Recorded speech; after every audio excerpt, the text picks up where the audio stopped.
I guess we are live. Okay, now, I swear, no, I'm not talking to you, Google. I swear, every single time I do this, I can't figure out where anything is. All right. My goodness. I'm like the worst host of anything ever. Where anything is. All right. Okay, I can hear myself.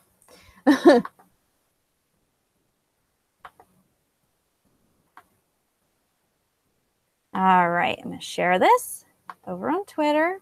So you guys know that I'm actually live now. My goodness, it's just crazy. Oh. Come on, share the link. You can do it.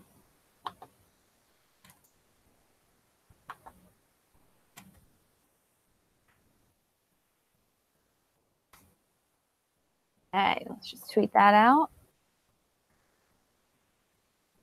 All right. Hi. Oh my goodness. It's just crazy. I can't see myself. What's going on here? There we go. Okay. Now I want to see the chat. Okay.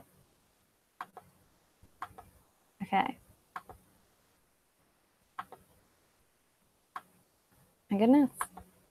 I swear it takes me like 20 minutes just to figure out how everything works every single time, even though this is the third time we've done this in a row.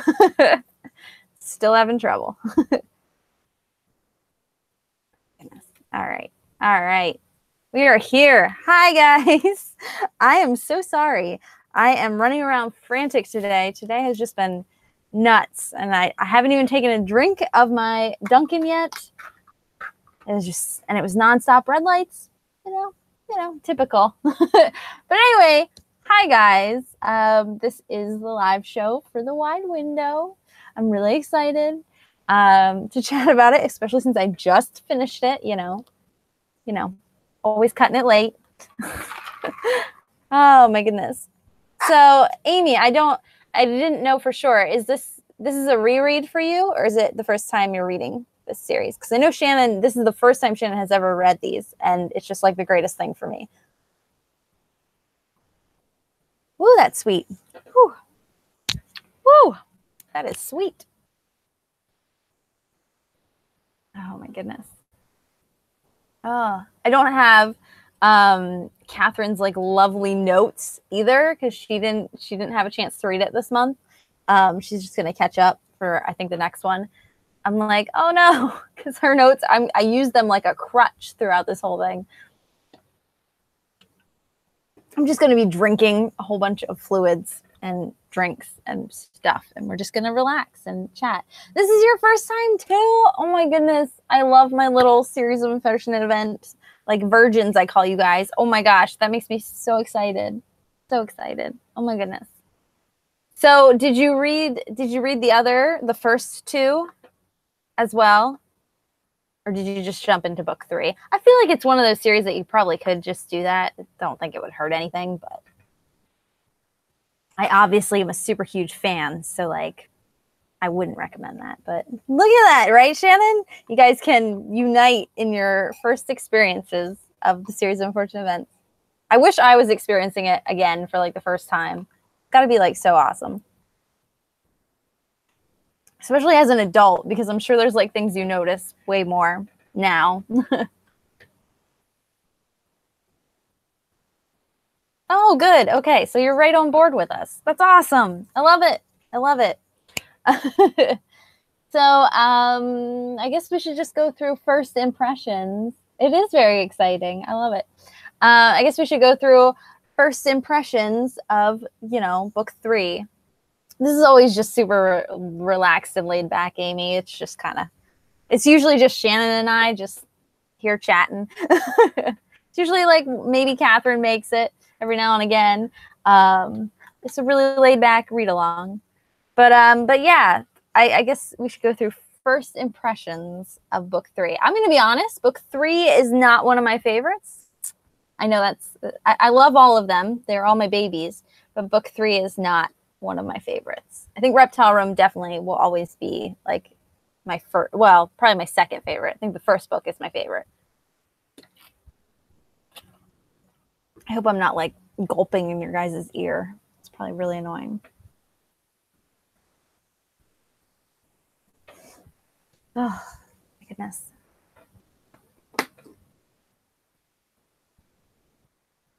I don't know. What did you guys think of like Aunt Josephine? Yeah, right? Right? When she fakes her suicide, that is extremely dark for, yeah, these books, we've mentioned this before. These books are like they're middle grade, so they're like for kids, but like they're also not for kids. Like I think there's a different standard from when we were kids. Well, I don't know how old everybody is, but from when I was kid, I'm pretty sure we're all about the same age. But it's quite different. I feel like when we were kids, you get away with a lot more. Yeah. I remember when I first read the books, and I found out that she like committed suicide. I'm like, whoa. And then when, you find out it was like faked, I'm like, whoa. The House. Oh my goodness. I see that you love The House. Yeah. I feel like the illustrations really add to it as well. You had a physical copy this time, which is really cool. On your hardcover, a little like Easter egg thing on the hardcover editions. This is book 4, so spoiler alert. On the hardcover edition, right here, I'll cover it up. Right in here where my finger is, there is, look at that. That's got my name from when I was a kid in it. How cute is that? But there's always, the orphans are always up top, but right where my finger is, there's always a picture of Count Olaf in like his new disguise or how he's going to look in that book. Just a little Easter egg for you. If you end up reading the hardcovers. It's not on the paperbacks though, unfortunately. The House is really cool though. I really liked, like, I think the illustrations add so much to it. But yeah, it's just hanging up on the top of a hill.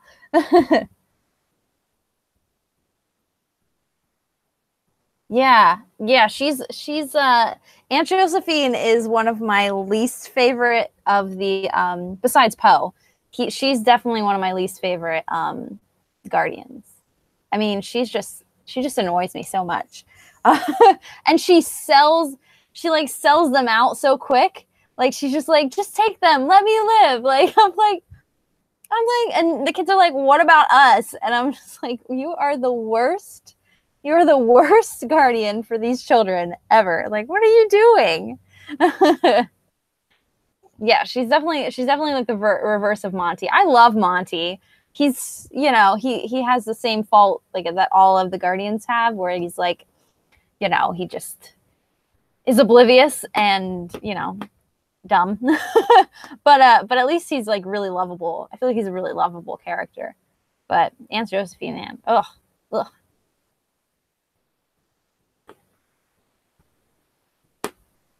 Yeah. That's a good way to put it. Yeah.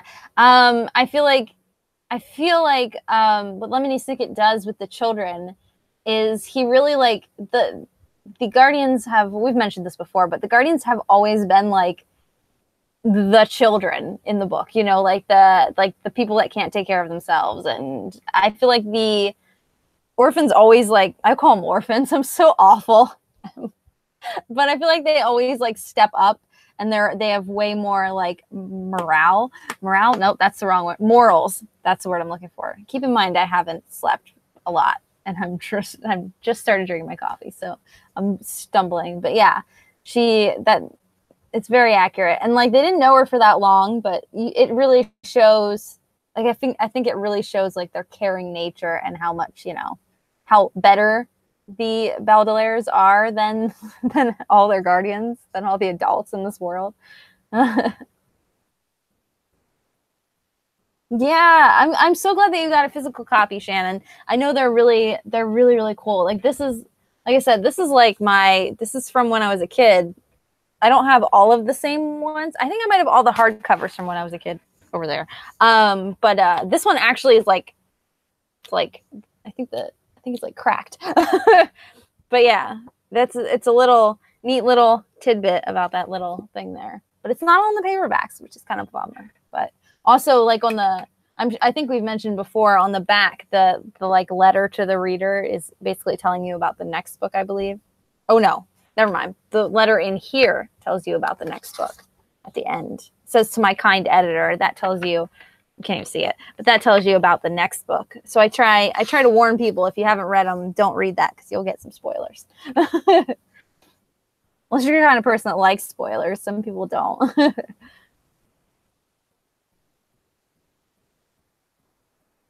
I think I have all of them in paperback and hardcover, and I have multiple copies as well. That's why I always tell people, like, if you need a copy, just let me know, like send me your address or something. Contact me somehow, and I will definitely make sure that you get a copy because I have extra. I like stock up. I use one every single read along, every single book that we read. I don't mark up my babies, but I always have an extra like paperback that I mark up while I'm reading because I like reading paperbacks more than I like reading hardcovers. Is that weird? Am I one of those people?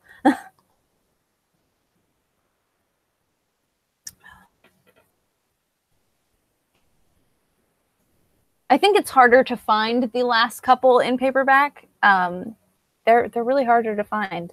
I think the first 3 books, I think I have more of them than any of the other ones. Like the first 3 are just like so easy to find. Yeah, Monty was great. Monty was the best. I really adored Monty so much. The Reptile Room is one of my favorites. We discussed it in the last live show, but it's one of my favorites. I absolutely love Monty. I love it all. So good.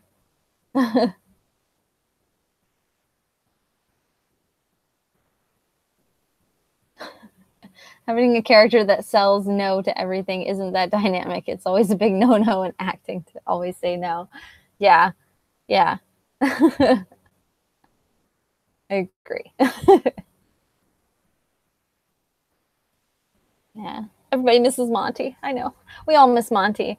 And yes, always avoid that letter to the editor if, like, it's good to go back and read it later, like after you read the next book, or, you know, if you have a chance to go back and read it. But no, it spoils stuff. I'm the type of person that, like, I don't even like when a new, like, for example, I watch Westworld and they'll be like, next on Westworld, and I always like cover my eyes and I like cover my ears and I'm just like la la la la.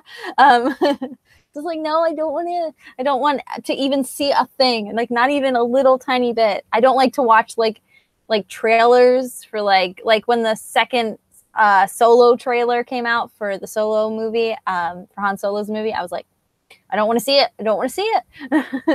Spoilers.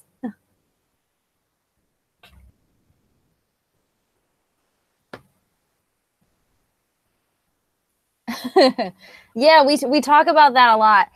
The writing style, Lemony Snicket's writing style is so great. I really love it. I've read, and maybe we'll read them after we're done with Series of Unfortunate Events if you guys want to. But there is another series that Lemony Snicket wrote, if I can reach it, called All the Wrong Questions. I've only read the first book. I haven't read any of the other ones, but this is just as like witty. It's not as depressing. I wouldn't say. Series of Unfortunate Events are still my babies, but that book was really good. I read it for Booktubeathon last year, I think. But maybe we'll get to that after we're done with Series of Unfortunate Events, maybe. But I have read some of his stuff, because if you didn't know, Lemony Snicket is a pen name. Spoiler alert. It's a pen name. His real name is Daniel Handler, and I started reading one of his other books. It's over there somewhere. This is a mess. It's all a mess. But I started reading one of his other books, and it was like an adult book, and I couldn't get into it because I think I was expecting that witty, funny, childish type of writing that he, but I guess it just doesn't work.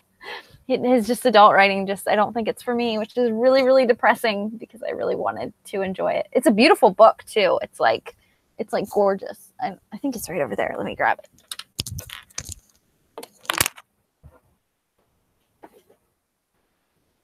Oh. Get my ears back. My ears back here. Yeah, this is like, look at this book. Like, isn't this like the most beautiful? But it's an adult book. It looks like it's a kid's book, but it's an adult book. And and it's all like indented. Like it's not like, yeah, it's, oh. But yeah, I was so excited about it. But look, I made it like not even, I don't even know which one is which. There's 2 bookmarks in here. I don't know which one's which. But either way, I didn't make it very far at all. This is like nothing. But yeah, I haven't been enjoying that. His Lemony Snicket's writing is much, much better, which is weird because it's the same person. Amy, that's really funny that you say that, because a lot of people, especially on BookTube, they don't like mass market paperbacks. A lot of people don't like mass market paperbacks. It's really funny because I love mass market paperbacks. It's really funny. I think it's because I travel a lot, and like I'm always on the go, and like I hate carrying around like a clunky book with me. If I can get away with it, I will grab a mass market paperback anytime. And I love it. But yeah, like I ended up I had to read Dark Matter, I think this month or past month, and I bought the mass market paperback that just came out because it was a mass market paperback, even though I listened to it on an audiobook. Made no sense. I'm scrolling up too far here.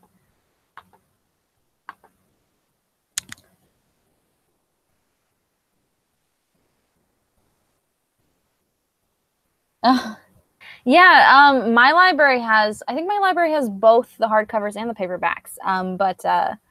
But they also have all of the audiobooks, like all of them, which is really cool. I was actually going to get the audiobook because I went there to drop off my Borrow-a-thon books, and I was going to rent the audiobook just for one day, just so I could listen to it real quick instead of reading it. But I wanted to read it, so, because I wanted to annotate it.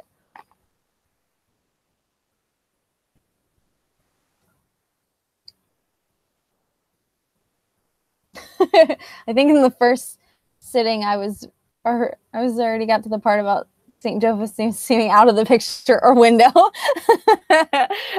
It's really funny. I know, I'm very much anti-spoiler. My boyfriend is awful with spoilers, though. Like, he gets furious if someone spoils something for him. Like, he gets ridiculous. He gets really upset. And he's like, I'll say something. I'll be like, oh, that person is in 2 more episodes, I think. And he'll be like, don't tell me that. I'm like, oh, sorry. Whoops. For example, we're going to Turkey in a few days, 2 days. 2 days? 2 days. We go to Turkey, and I showed him a video of like in Istanbul. I don't know if it's all over Turkey, but I know in Istanbul it's a big thing for tourists. They'll like, the ice cream men will like mess with you, and you should just Google it, Turkish ice cream man, something like that.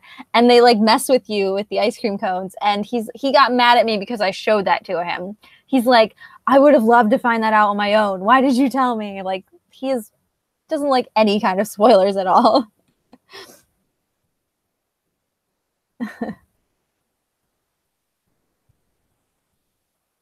Oh, I do the same thing. Josh, my boyfriend, he makes fun of me for that too. Because like, if a movie is coming out for, sorry, I'm like a little bit behind in these comments, but if a movie is coming out and I know that it's a book first, or it was a book first, I won't watch it, like a movie or a show. Like The Handmaid's Tale, prime example. Like, I really wanted to watch it, but I did not want to, watch it until after I read the book. And he makes fun of me for that too. He's like, you don't have to read everything to watch it, and blah, blah, blah. And then he gets like he asks me like all these questions. He's like, well, did that happen in the book? What happens next? Did that happen in the book? It's like, you don't want me to tell you anyway because you don't want spoilers.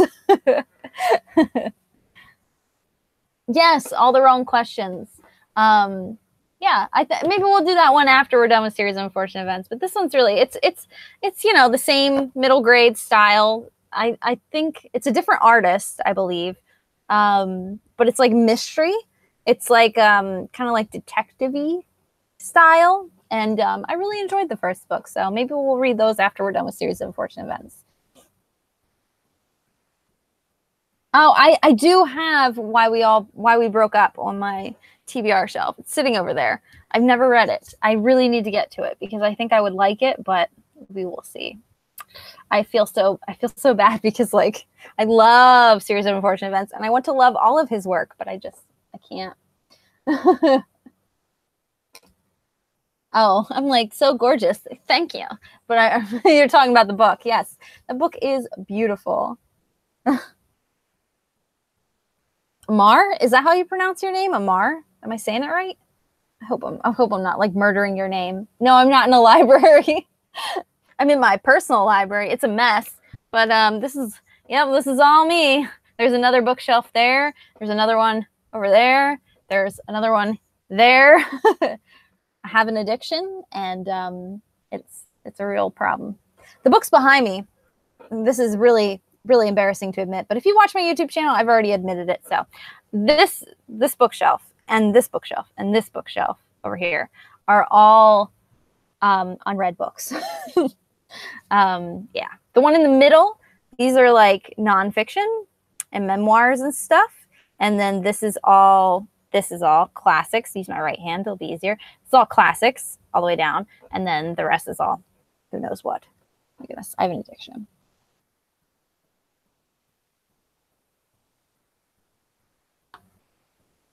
My goodness, I can't keep up with the comments.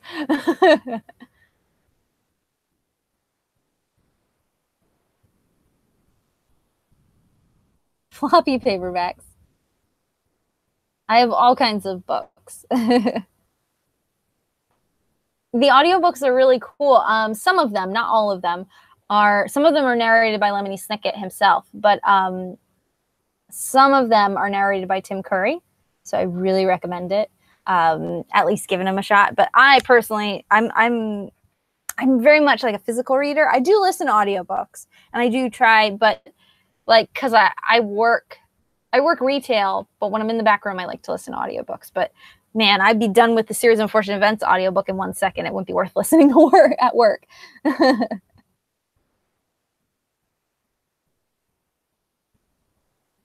Yeah, hard to annotate audiobooks. Yeah. Yeah, I am going to Turkey for 3 weeks. 3 weeks. I will be gone for most of June, but there'll still be time for our lovely thing.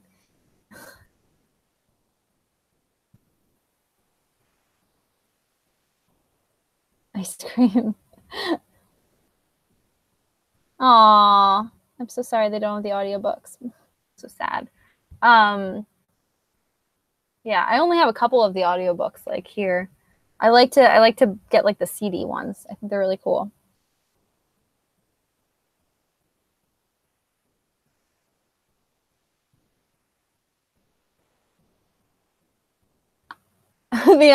Yeah, my unread books are getting out of hand as well. They are ridiculous. But if you follow me, I am going to be posting my Borrow-a-thon wrap up hopefully before I leave for my vacation. I hope to get it up tonight. We'll see.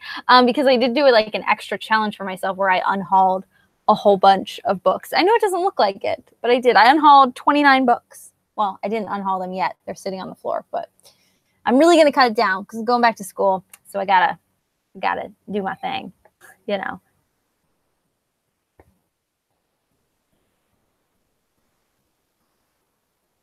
No, that's not weird at all. It's not weird at all. I do the same thing. Well, I do the same thing, but probably like the opposite. Like I like the same thing, but different. But like, for example, the past couple of times I usually do, yeah, my unhaul was great. Spoilers again. I unhauled 29 books, a lot of books. But I'm a part of a Goodreads group. I should link you guys to it and put it up every time I talk about it on my channel, but I always forget. But I'm part of a Goodreads group where you get a TBR buddy. Like they randomly assign a buddy for you every single month. This month, the next month, June, I'm not participating because I'll be out of the country for most of the month. So I didn't want to participate because it would just be too much. But every single month you get a buddy, and that buddy picks a book off of your TBR that they have read and at least gave 4 stars to. And it's really cool. It's led to some interesting picks. I'll give you that. So like that Dark Matter was one. I listened to the audiobook for that, even though I bought the mass market paperback because I planned on reading the mass market paperback, but I never got to it. So I just downloaded the audiobook. Same with Girl with the Dragon Tattoo. I just listened to this on audiobook. It wasn't that great, if I'm being honest. But yeah, audiobooks are cool. The audiobooks for Series of Unfortunate Events they're really cool, especially if you can get the Tim Burton ones. They're something.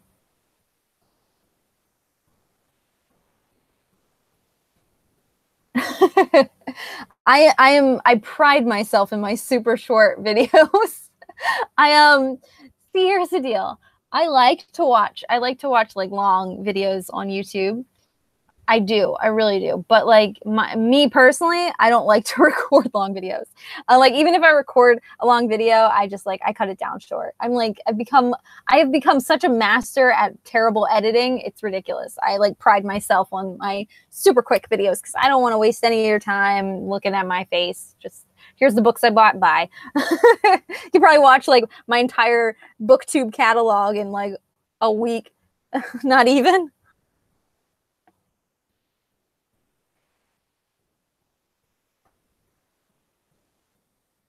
What sounds? Oh yeah. My Goodreads group, my buddy group. I'll have to share it with you guys. I forget what it's called. It's like Books and Coffee or something like that.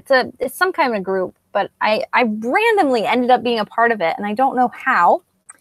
I think I was searching for I don't know, book clubs or something on Goodreads, and I stumbled across it, and it's really, really cool.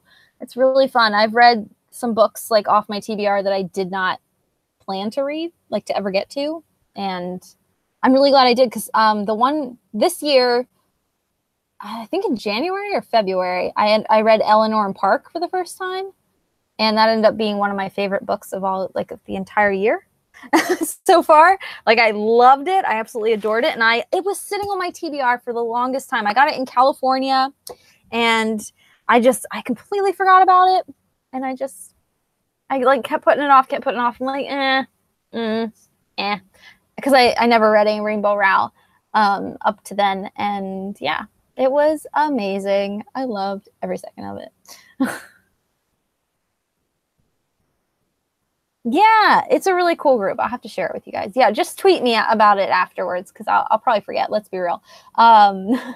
Especially with how much stuff is going on right now. I have so much to do, and I'm just all over the place, just frazzled. But yeah.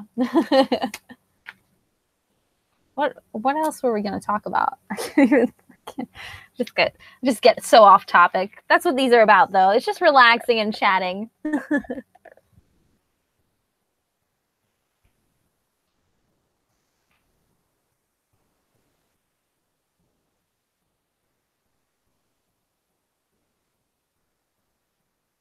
For books, yeah.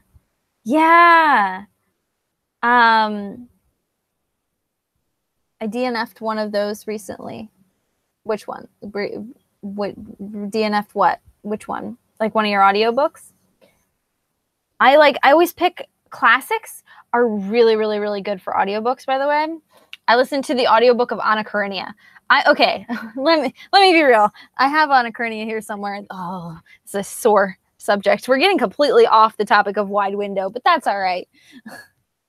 That's what friends are for. Okay, so you see where this bookmark is. I read all of that, physically read all of that of Anna Karenina. And then I just hit a wall, and I couldn't get past it anymore. I hit a wall, and it took me months to even move past that spot. And finally, I downloaded the audiobook. There's an Audible exclusive. Ooh, excuse me, I'm burping in your guys' face.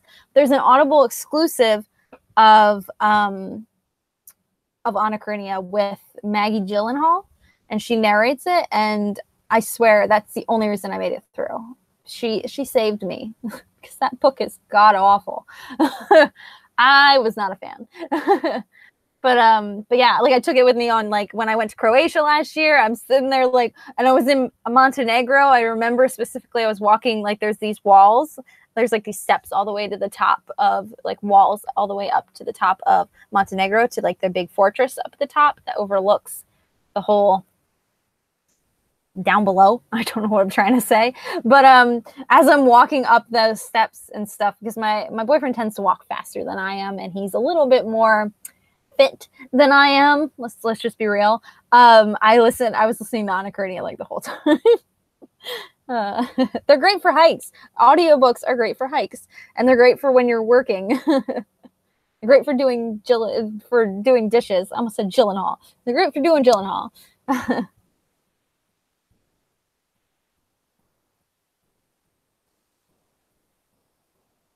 Rainbow Rowell, yeah, Rainbow Rowell something. I read Eleanor and Park by her. That was the first Rainbow Rowell that I read. And like I said, I put it off. I got it at the last bookstore in LA. I don't know if you guys have seen pictures of that bookstore.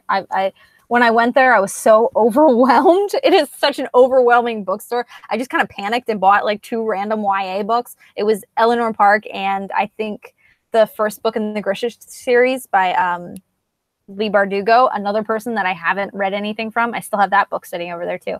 But I like panicked. I'm like, I guess I'll just take these 2 books because it's like so overwhelming in there. That place is huge and just beautiful. And that was like 2 or 3 years ago that I bought that book. And I finally picked it up and read it, and I loved it. I read Fangirl for Borrow-a-thon, and I liked that one. I think I ended up giving it 4 stars because I didn't love it as much. I think I was comparing it to Eleanor and Park because Eleanor and Park like left such an impression on me. But it's Eleanor Park's definitely my favorite so far of all the Rainbow Rowell that I've read. Maybe we'll add Rainbow Rowell to like our read along. Eventually we'll just end up getting to all the books. We'll just keep reading together.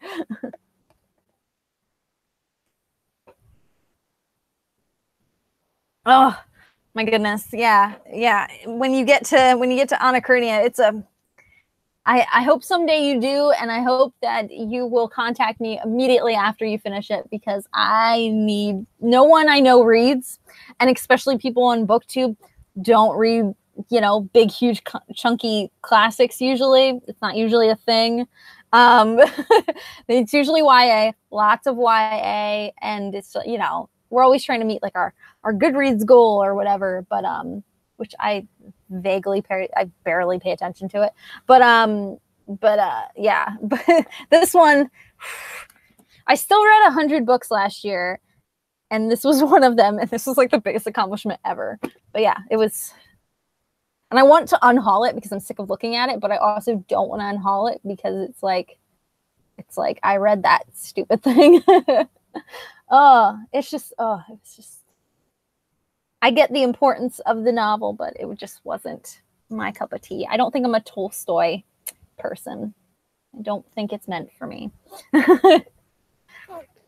Oh my goodness. Yeah, classics are the best for audiobooks. They're really the best. I absolutely recommend them. I read Dracula on audiobook.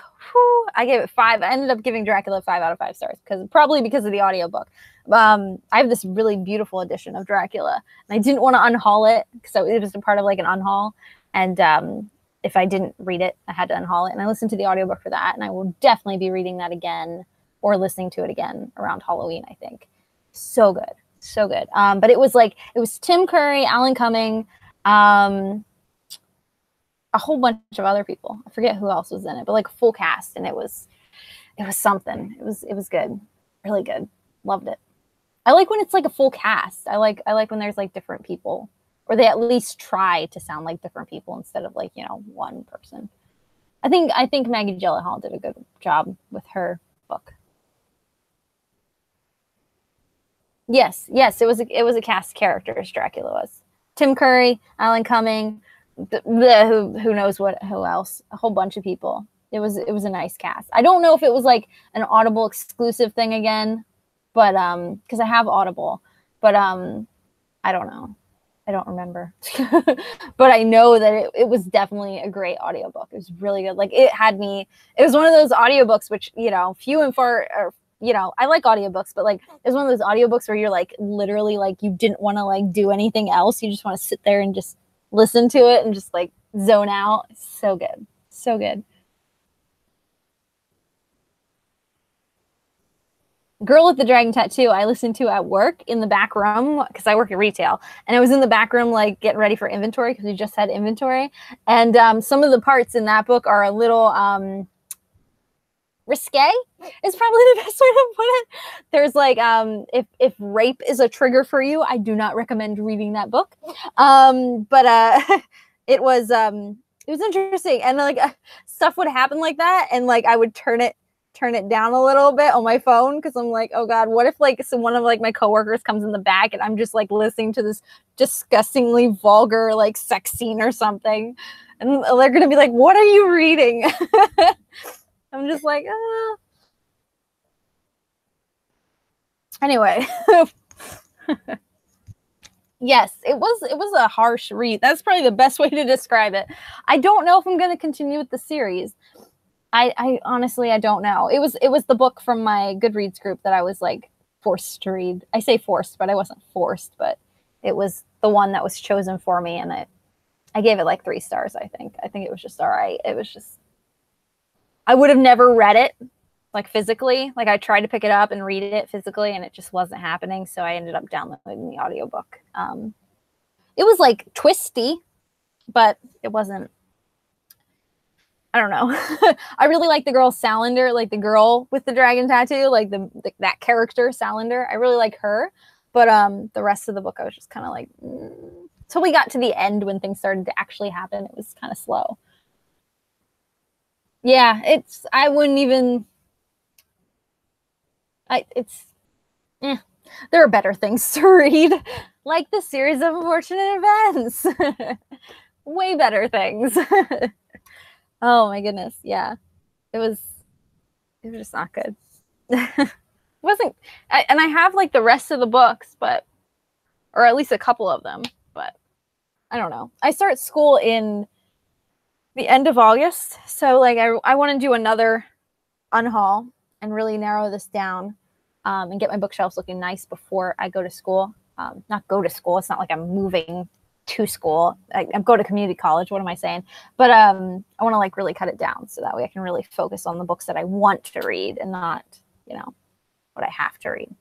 Although if these people in my Goodreads group keep picking books like that, I did like Dark Matter. Dark Matter was really good. I did like that one a lot. Although I listened to the audiobook again. But, oh, you got through the second book, halfway through the second book. Sorry, I read that as the first book. I can't read. Who am I kidding? Yeah, she's a really like tough female character. I really like her. But anyway. Sorry. Rambling. What was I going to say about this book? Oh my goodness. Did anyone have any like favorite passages? Like favorite scenes or anything? I'm trying to think of like my favorite scene in the book. I think it's the peppermints. I think the peppermints are one of my favorite scenes. Like my favorite scenes, yeah. I think I'm gonna go with the peppermints. I really like that. Oh, this one. Why this book is my least favorite? Yeah. Oh, that's fine, Amy. Goodbye. Sorry we went on so many tangents here. I'm sure I'll be posting. I'm sure I'll be tweeting about the dates for the next live show. It will happen next month. I will be home in time for the live show and stuff, and in time to read the next book. But you can start whenever. I will be back. Anyway, what was I gonna say? Oh, this one. Why this is one of my least favorite. I think it's Aunt Josephine, to be honest. I think it's Aunt Josephine. I don't know. I think it's like, yep. I think that's why. She just like sells them out so quick, and she really just I don't know. I don't know. What are you doing, Hannah? My cat is doing something really weird. She's just like wandering around weird. You're weirdo. You're weird. But yeah, I think it's mostly it's like Aunt Josephine. I don't know. I really like the leeches, but they really creep me out. No, I did not love her love of grammar. I think that's another thing. Oh my goodness, like Klaus is like bearing his soul, and she's just like, well, actually, you used the wrong grammar here. I'm just like, oh God, I want to punch this woman in the face. Oh my goodness. Probably because I have terrible, terrible grammar. As someone who reads a lot of books, you think that my spelling and my grammar would be a lot better, but like it's not. I have like terrible spelling. My grammar's awful. I use the wrong. My phone makes me use the wrong case of your a lot, which really annoys me. But like that scene, that section where she's talking about it's with the apostrophe its.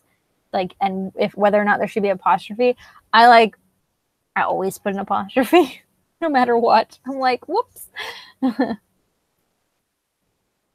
Yeah. Oh, yeah. The boat scene at the end is pretty great. It's one of those like holy crap scenes. Like I think it just keeps like escalating and showing you like how awful Count Olaf is. Like he just killed like her, basically sent her, killed her in front of them. Like just but yeah, the leeches are they're gross. They're gross. I can't remember in the Netflix show. I can't remember. I think the leeches are like really cheesy, but in a good way. I can't remember. I can't remember if that's the Netflix show or if it's the movie. I know one of them has really cheesy leeches. Oh my goodness. Yeah. Yeah. Yep. It's versus it's. Yeah. I'm like I'm like, I don't know.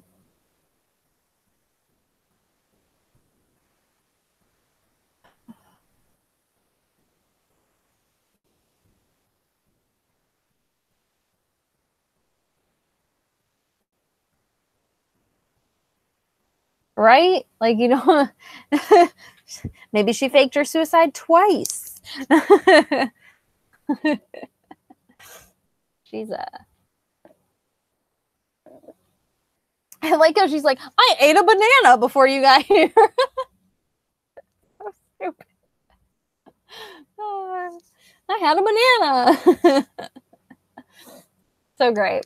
So great. I feel like there was a lot more there was a lot of funny stuff in this book. Maybe that's why I don't like it as much, which is weird. Like I should like the humor. Oh my goodness. A foreshadowing? Or missed something in previous books. Yes, because leeches. Yeah. Well, they said that like if you eat anything at all, the leeches are gonna know that you ate and they're gonna want to eat you. I'm like, bananas? Like that doesn't make any sense. But whatever. It's a kid's book. Just go with it. What was the foreshadowing that you think you picked up? I can't remember. Or you missed something.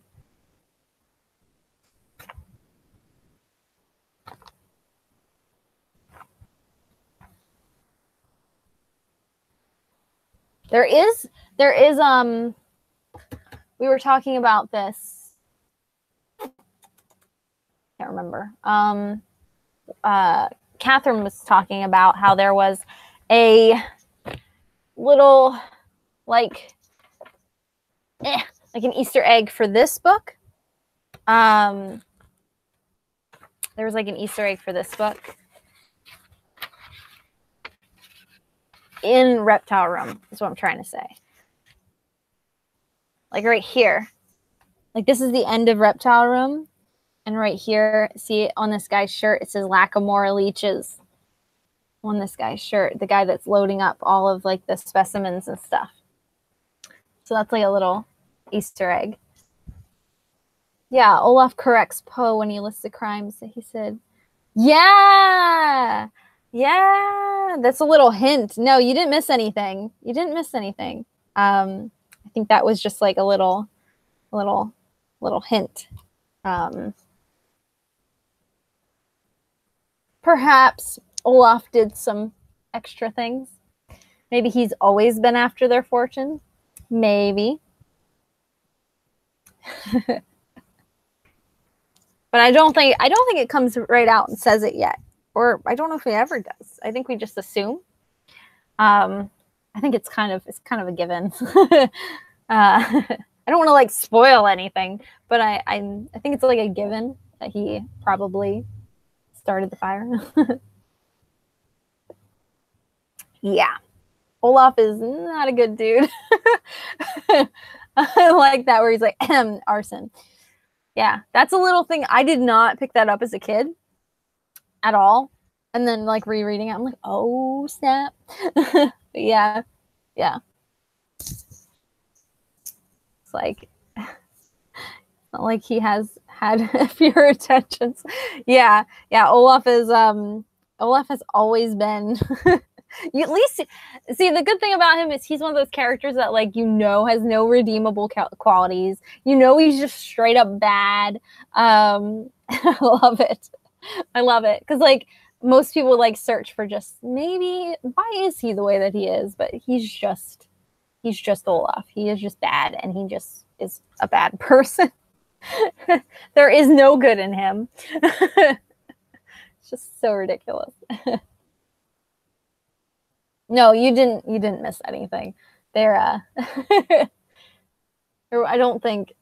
think that was just like a little like if you're smart enough to see it, you see it. Like I said, as a kid, I did not even like notice it. I'm like whatever. Didn't even think. Right? Yeah, he's Count Olaf is never going to be like that woohoo character. I doubt it. It's been a long time since I've read the whole entire series all the way through, so it's really fun for me to like reread all of these. Like, because I think I think I've read up to, I want to say up to book 6, like multiple times, and like I just don't usually get too far past that. I don't usually read them just all in one go, so it's been a while since I've gotten to the like last books, so like the last 2. So it's gonna be fun to reread them again because it's like it's all happening again. I've read the first book so many times I've lost count.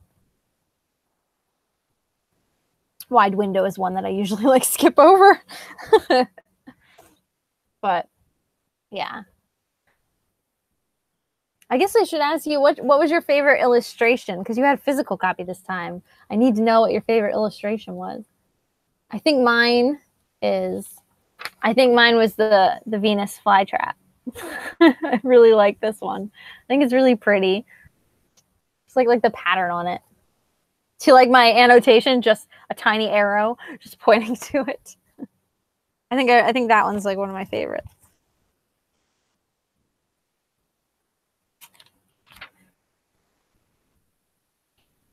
What else?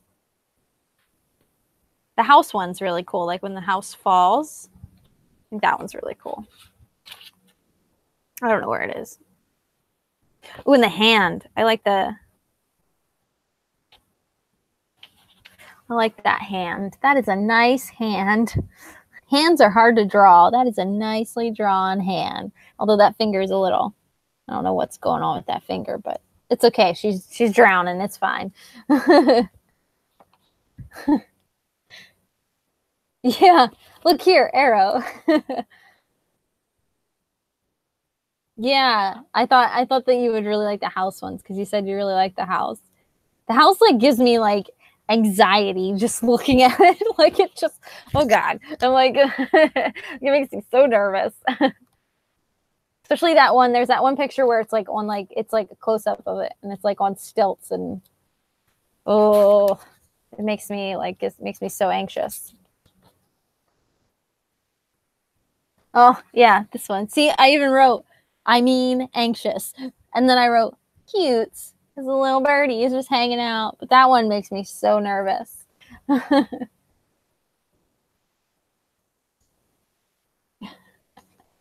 It is a good hand drawing. Chapter 7, when they are at the Anxious Clown restaurant. I just looked at chapter 8. We're like, with their tongue. It's all swollen. Oh yeah, that one's really cute. I wish that's how fries came, like on a plate, just like all spread out and fanned out. That one's cute. Oh my goodness. I loved like all the also I also loved all the spots like when they talked about like what Aunt Josephine was scared of. She's like scared of telephone. She's scared of driving. She's scared of this. She's scared of that. It's like you like what the heck? Trying to find like an example.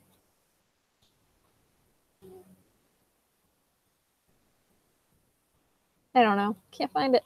Can't find it. Where is it? Oh. She was afraid to drive in automobiles because the doors might get stuck, leaving her trapped inside. The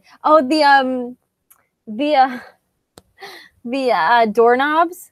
She won't touch doorknobs because she's afraid that they're gonna shatter into a million pieces and get in her eye. Like what? Like this woman needs to get help. She needs to see a psychologist. Get help, lady. Get help. Yeah, the restaurant is pretty. The restaurant's pretty interesting. I like Larry the waiter. He comes up. I think there's a scene. I think the Anxious Clown. Yeah, I'm pretty sure the Anxious Clown is in the Netflix series. I'm pretty sure.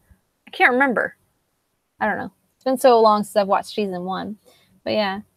Yeah, the cans of food in front of the doors. Like, what is she doing? Like, what is wrong with this woman? She needs help. Why would you pick her to be a guardian of anyone? Like, she can't even take care of herself. And like the cold cucumber soup. Ugh. Ugh. Ugh. And then like the cold lime soup. I'm over here like gagging. I'm like, ew. Why would you? Why? That's disgusting. She won't use the stove because it'll burst into flames and burn her whole house down. Oh my goodness. It's just like ridiculous. I don't understand. She's so scared of everything. She's ridiculous. Why would we pick her as a guardian? Oh my goodness. I just Yeah, cucumber soup. No. Nope. Nope. Like that is not appealing at all. I don't know. Yeah, the house. The house on that's like my favorite part is she's living in a house that's on stilts overlooking a lake full of leeches that ate her husband. But like that's fine. But like, you know, she's scared to go outside. Just like, oh my goodness. She is too much.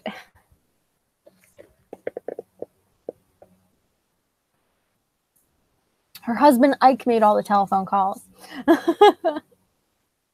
So funny. Oh my goodness. Oh. Trying to think of what else. Oh my goodness. She's just so I think, like I said, I think she's the reason why this is like one of my least favorite of the books. I think it's just her. I mean, saying it's my least favorite is like saying it's like my least favorite child. Because you know, I love it no matter what, because it's part of the series of unfortunate events. It's not like I hate the book, but like out of all of them, if I had to pick a least favorite so far, this one. I'm pretty sure this one is my least favorite. But yeah. I think it's because I loved, and it was that way as a kid too. I think it's because I loved Reptile Room so much that it was like, woo! And then like it goes into this one, and I'm just like, oh my goodness, Aunt Josephine, I just can't with you. I just can't. Yeah. I guess she just gets used to it. And then she's like willing to just live in a cave. Like she isn't afraid of bats. And I love that the way they get her out of that cave is because the way she gets like out of that cave is they're like, well, someday realtors are gonna come and look at this. And she's like so scared of realtors that she's willing to leave the cave. I'm like, oh my God, lady, you're killing me. Who's she's it's so great. Just so great. Yeah, I got over my least favorite. Yeah. Smooth sailing. Oh yeah, I know. It's so especially since it's your first time reading it, it's like so exciting to see like where they end up next. Like, you know, it's just going to be just as unfortunate, and it just keeps going. And it was just the threat of realtors got her moving. Kids are so smart. They are so great. I do recommend always reading the dedications, by the way, in these books, because they're really sweet. Definitely recommend reading the dedications. They're really great. Yeah, I don't know. I felt like Sunny saved the day once again. Sunny's like the hero always. At least that's what it seems like. Yeah, I don't know. Klaus, like he did get to like, you know, decipher the whole note and everything. I don't know. Maybe it's just not. Maybe that's why it's not one of my favorites. I don't know. I wish I had a reason, like a real reason. Aunt Josephine's the only reason I got. Oh, I think I showed you the dedication for the next book, which is Miserable Mill. The dedication in this one is relatively short, I believe. Yeah. For Beatrice, I would much prefer if you were alive and well. So morbid and just dark. Oh, another thing that I really liked was this first drawing. There's a sword and they're at Damocles' dock. Get it? The sword of Damocles is hanging over their head. I thought it was funny.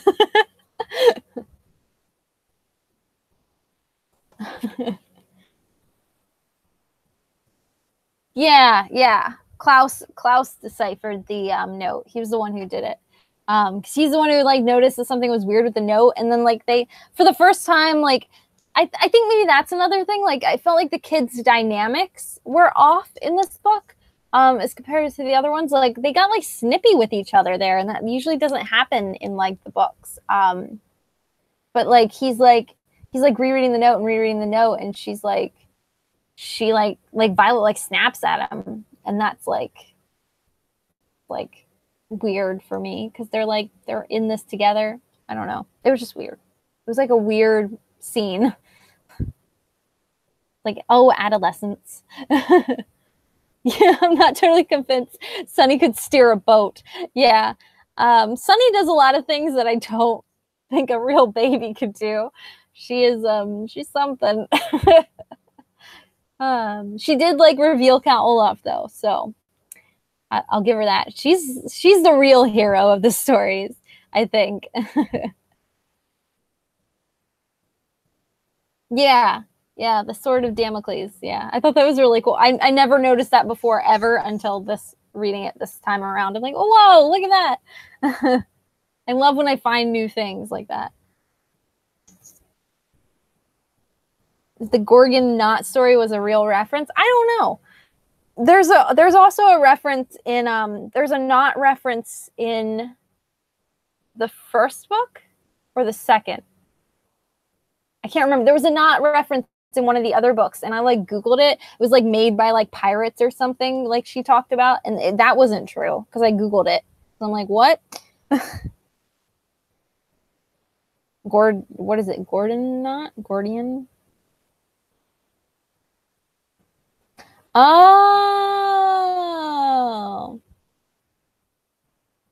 It's actually a word. It was a legend, yeah, associated with Alexander the Great. So yeah, I guess it really is.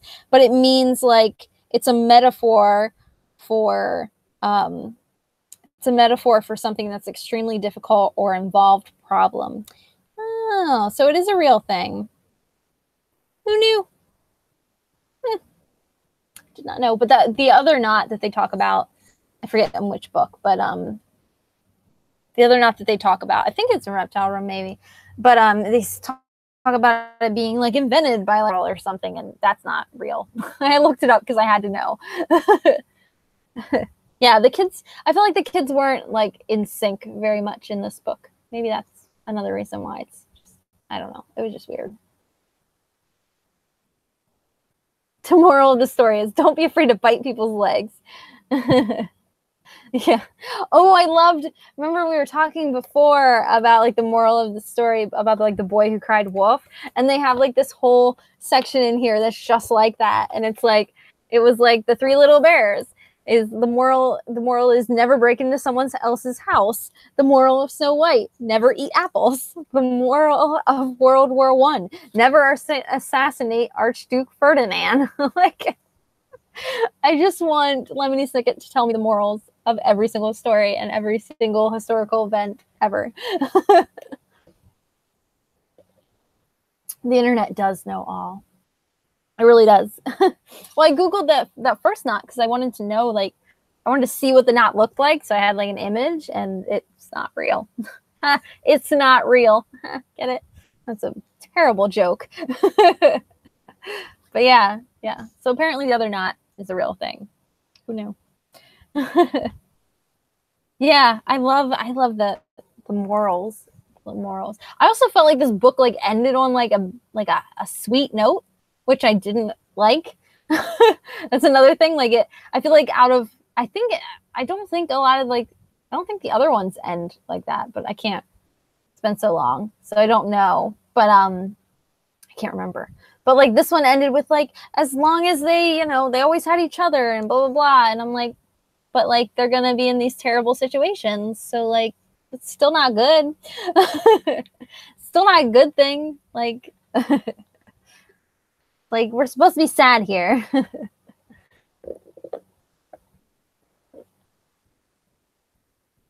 I don't think there was anything like,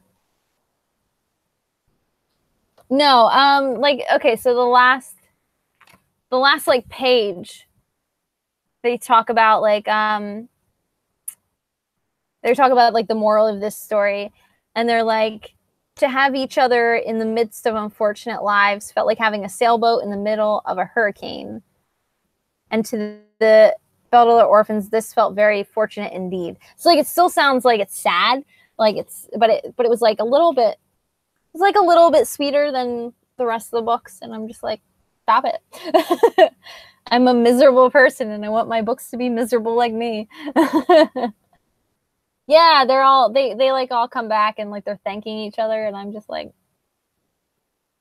well, maybe if you wouldn't have like, been snarky with each other and mean, maybe you guys, wouldn't have to say thank you. It's like your sister and brothers, and like, calm down. I don't know. Maybe I'm just bitter. I just want my sad, miserable books to reflect my life. Oh my goodness. Oh, I don't know what else to talk about. Like I said, I didn't have Catherine's notes to like as a crutch for this live show. Usually I have like her notes, and she has like a whole bunch of like stuff that she noticed and stuff she found and questions she has and funny stuff. And I'm like, like, girl, I need you. I'm trying to like look and see what I underlined. Oh, I hate the picture with the leeches. I even wrote ew. I don't. Bleh, bleh, bleh. Do I have a favorite quote? That's a good question. I don't know if I do in this one. I don't know. Oh, there's a section in here where they're looking for the atlas and they're like, it'll take forever to find Coral Cave. And I wrote in here, I'm like, bet you wish you had Waze, had the Waze app. I am so dumb. Let's see. Oh, my favorite quote. I found it. Right here when it says there are few sights sadder than a ruined book. But Klaus had no time to be sad. I'm like, that is so true. One of the books I got from the library was like Fangirl was waterlogged. And I'm like, why? I'm like, why did you do this, person? How did you get this book like this wet and waterlogged? Like, how? I'm like super, super careful with my library books. I'm like, like I still like take baths with my books. I'm not gonna lie. Like, but oh my God, if I ever dropped a book in the tub, I would end up like buying a brand new book for the library. I would never return that one like waterlogged. I would feel so awful. But yeah.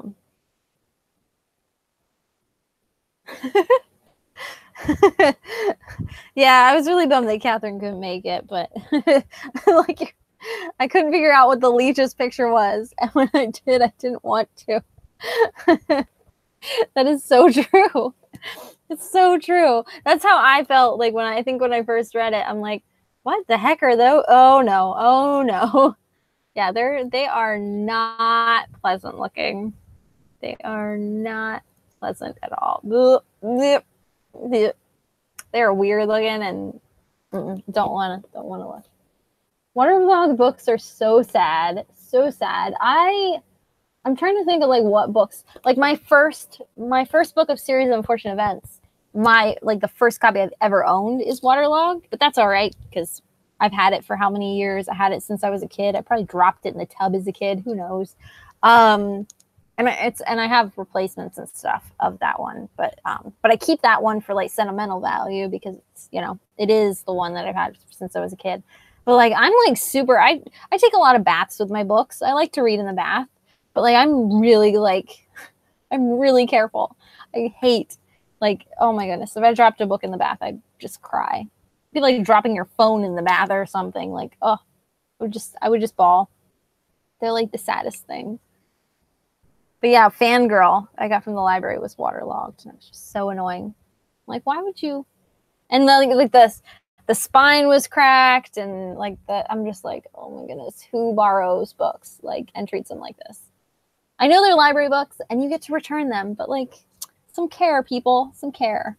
And I hate saying that. I hate being that person that's like, these people should not be allowed to borrow from the library, but I'm totally that person. I'm like, you can't take care of a book. Don't borrow it. Don't read. It's like so sad. They look awful.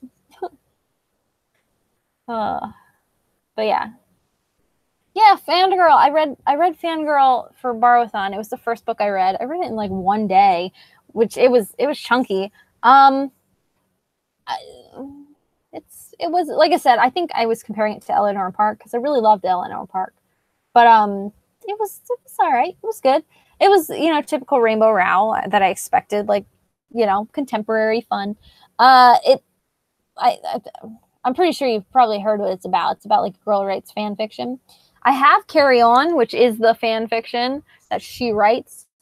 I have it on my shelf, but I like on my TBR shelf, and I think I'm going to read it when I get back from Turkey. But I don't know if I'm going to like it. Like, cause like when I was reading the book, they have like the excerpts in the book of like some of the fan fiction, because it like goes along with the story or whatever. And I like those parts were the hardest parts for me to get through. Like, I feel like if the fan fiction wasn't in there, I probably would have given it 5 stars. Like, I just wasn't feeling the fan fiction part, but maybe that was just me. I don't know. But I do want to read Carry On before I like forget about Fangirl. But I do need to get my own copy of Fangirl because I did like it and I would like to read it again. But I've read 2 Rainbow Rowell books this year. It's going to be 3. Finally picked up some Rainbow Rowell. Now I just need to get some Leigh Bardugo under there because I haven't read any of her books. There's so many books like in like typical booktuber books that I have not gotten to. They're on the list.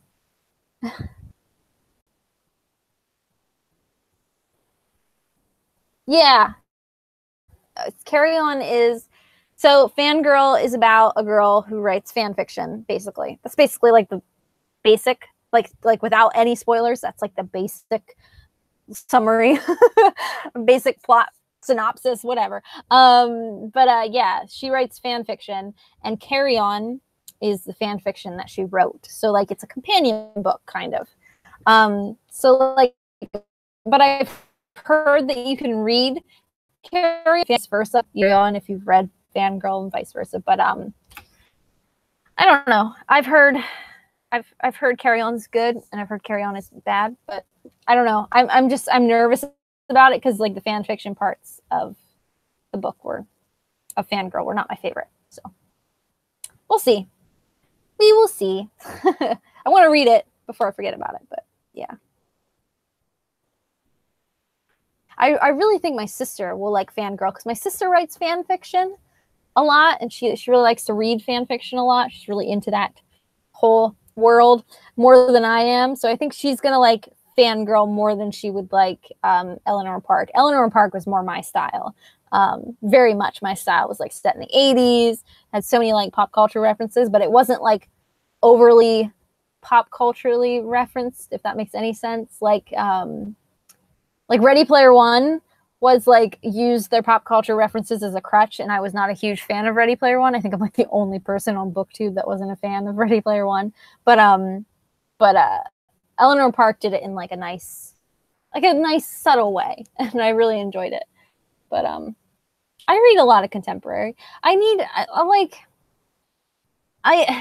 not a huge romance fan. I should say that. Like I'm not. I don't know. Like I can't get into like cheesy romances, like adult, the Harlequin romance, that kind of stuff. Like, get out of here. But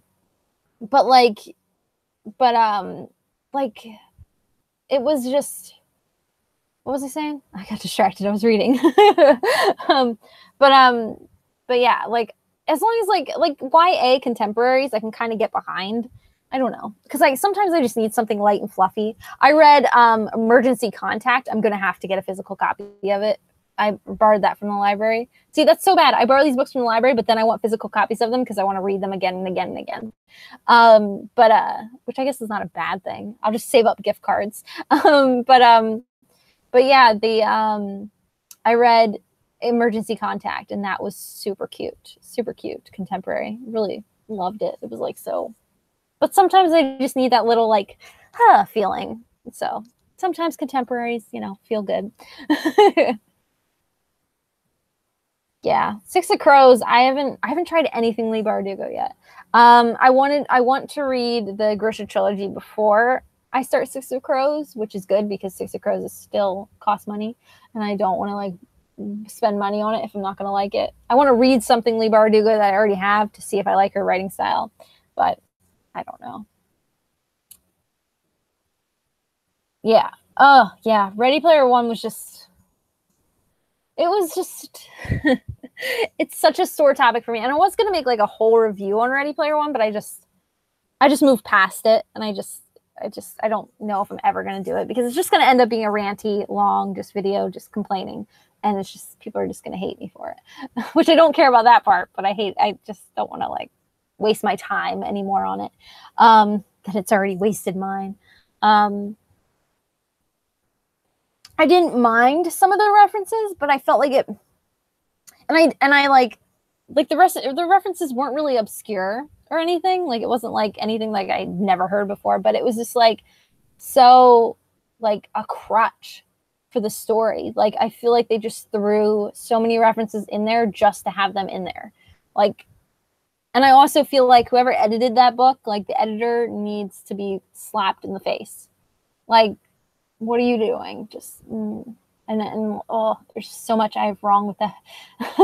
And then like just the story itself, there was so much that I had wrong. Like the main character is so pervy and creepy, and I hated him, and the whole book was just not. I just wasn't a fan. It sucks because so many people love Ready Player One, and I hated it. It's just so many issues. I think it's one of like my most tabbed out books. Like the more tabs usually means either it either means I super, super loved it or I really, really hated it. Oh, Emergency Contact. Oh my goodness. It was really cute. I've been wanting to read it for a while, but I just didn't want to buy it because not a lot of people are reading it on BookTube. So I haven't seen too much about it. And so I was kind of putting it off to hear, because I think this is like her debut book, I believe, the girl who wrote it. H.M. Choi. I think this was like her first book, I think. But I was waiting to see what other people thought. And not a lot of people were reading it. So I was really, really excited to see it at the library. It's a beautiful book, beautiful cover. I love like the drawing, like they have two different people in the cover and it's beautiful. But I wanted to wait to see. So I was really happy when that was at the library. And I read it the day of my sprint day on BookTubeathon, get out of here, for Borrow-a-thon. It's about a boy and a girl who meet in not so meet cute circumstances. I don't want to spoil anything in case you ever read it, but they meet and they end up becoming each other's like emergency contact, where they end up texting back and forth, just as like friends, just like chatting back and forth. And yeah, it's really, really sweet. And I found it like so relatable. I was so like, the main character and I like, and like, well, it was told from dual perspective, from the guy and the girl's perspective. And they were both like me. I'm like, I relate so hard. It was so cute. And like, it was one of those like contemporary books that like I had to keep going back and like I read the book, and then the next day before I returned it to the library today, like yesterday, I was like reading through it again and like reading through little passages, and I'm like, oh my gosh, so cute. Yeah. Yeah, sometimes you just need something light and fluffy. Like sometimes you just need like a pick-me-up. You just need to feel all fluffy and don't need to think too much and just relax and read a nice fluffy contemporary. Yeah, the main character was not likable in Ready Player One. He was awful. He was awful. Yeah, he was awful. I did not like him at all. There's that scene, spoiler alert for anyone who watches this later. There is that scene where he's in like the jail thing, kind of thing, whatever. And he like looks up all of like his friends' like real information, and he already had enough information where he could warn like the guy. He didn't have to like snoop on the girl, and he still like snooped on her information and looked her up and looked at her picture and blah blah blah. And I'm like, that is super like rude and invading her privacy and just awful, and just I hate you. I hated him. I'm like, get out of here. Like, ugh. I hated him. Such a creeper.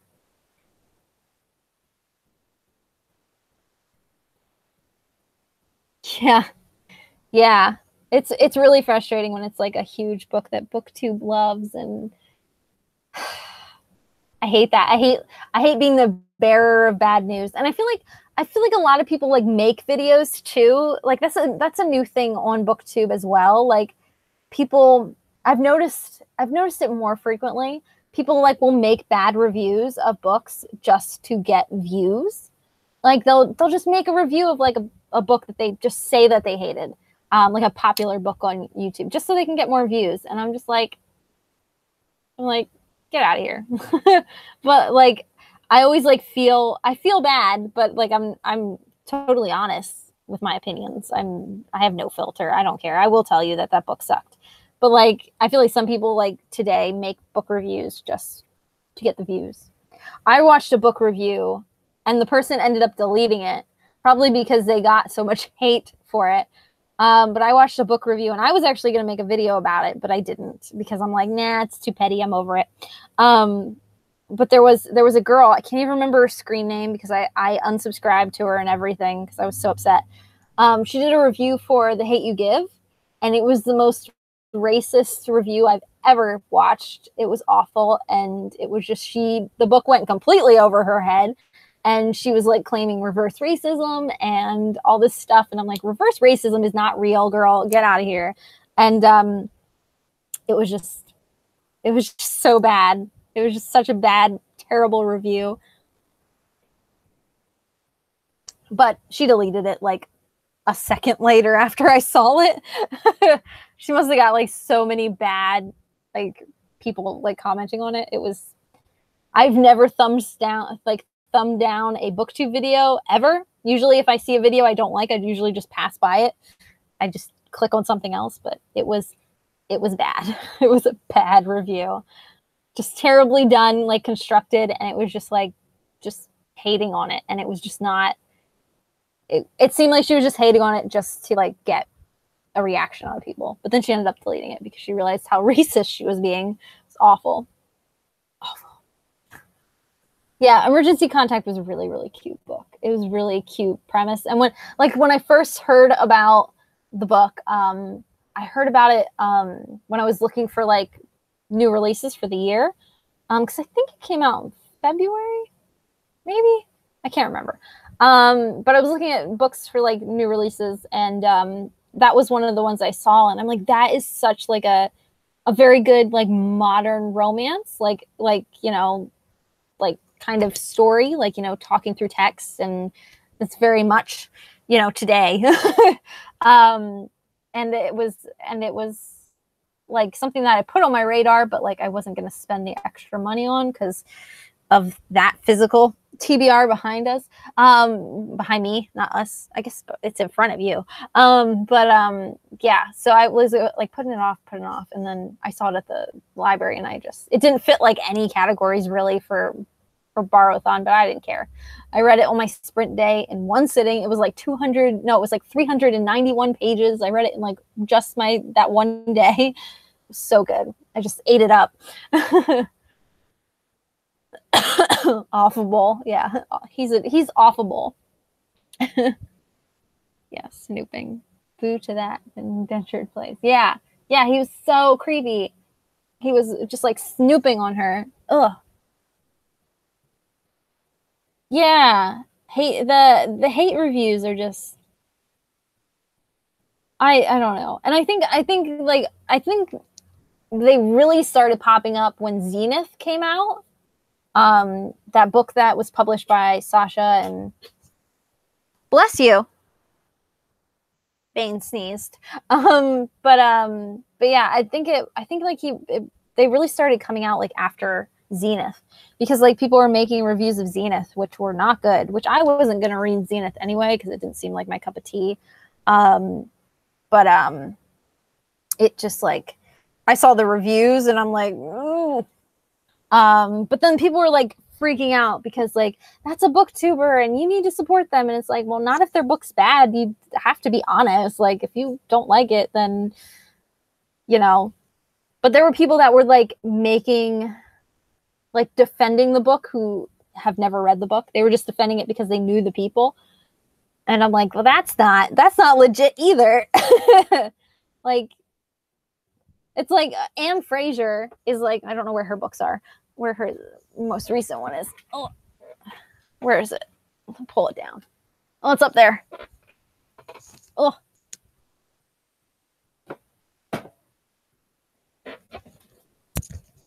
Yeah. There we go. This book, Anne Fraser, she's really, really underrated, but she writes like thriller, detective-y kind of books. And this actually the second book to this one is coming out next month, which I'm going to miss it. It's going to be waiting for me when I get home from Turkey. But like I've loved all of her books, but like, and I know her, like not know her personally, but like I talk to her on Instagram and Twitter and all the time and Facebook and all that. And I like talk to her daughter and all kinds of stuff. She's a very, very nice author. But even if she wrote like a bad book, I wouldn't lie. I would be like, this is awful. But I don't think she's written one that I haven't liked. She does write under, or she used to write under her real name because Anne Fraser is a pen name. And her real name's Teresa Weir. And she wrote like Like that book under the gremlin right there.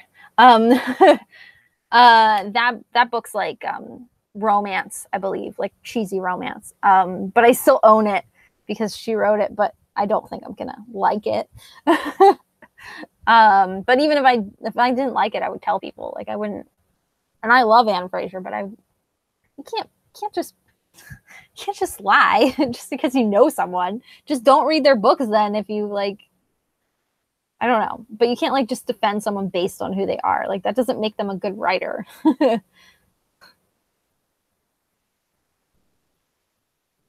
Yeah, it was that the review for The Hate You Give. Yeah, it was really upsetting. Megan, Roger, is her name Roger Reads? She was a host for Bar with on the last round, not this round, but the round before. I talk to her sometimes on Instagram and stuff, but she, like I posted the video on Twitter because it like made me so mad. I'm like, this is the first time I've ever thumbed down a booktube video. And she posted about it. I mean, she commented on it. She's like, wow, that was harsh. Or she commented about it and she's like talking about it. She reads a lot of one of her things that she really likes to read is like Black literature. Like she likes to read from Black authors. And she loves reading like that kind of like those kind of pieces. And so I knew like if anyone was going to comment on it, it would be her. Like she was not happy. But this girl was it was a really bad review. It was really bad. She was saying that everyone that gets shot by the police are all criminals. Like she's naming like off all those people that got shot, and she's like Trayvon Martin, blah blah. I'm like, Trayvon Martin was just walking down the street. He just left a convenience store. He had like a soda with him, and he was shot by the police. Like he wasn't doing anything at all. Like at all. He was literally just walking down the street. Like read a book. There's a whole memoir on Trayvon Martin that's actually over there somewhere that I haven't read yet. It's right there actually. It's like just it's just so bad. So bad. You want to know a secret? Last week for Bar-a-thon, I read I'm trying to think. I believe that two or three of those books that I read last week, I read in one sitting, and they were like the chunkiest of the books. I like inhaled some of them. It was like ridiculous. I was in like a huge slump before Bar-a-thon. So like I love it when like a really good readathon comes around and I just like finally like get some reading done.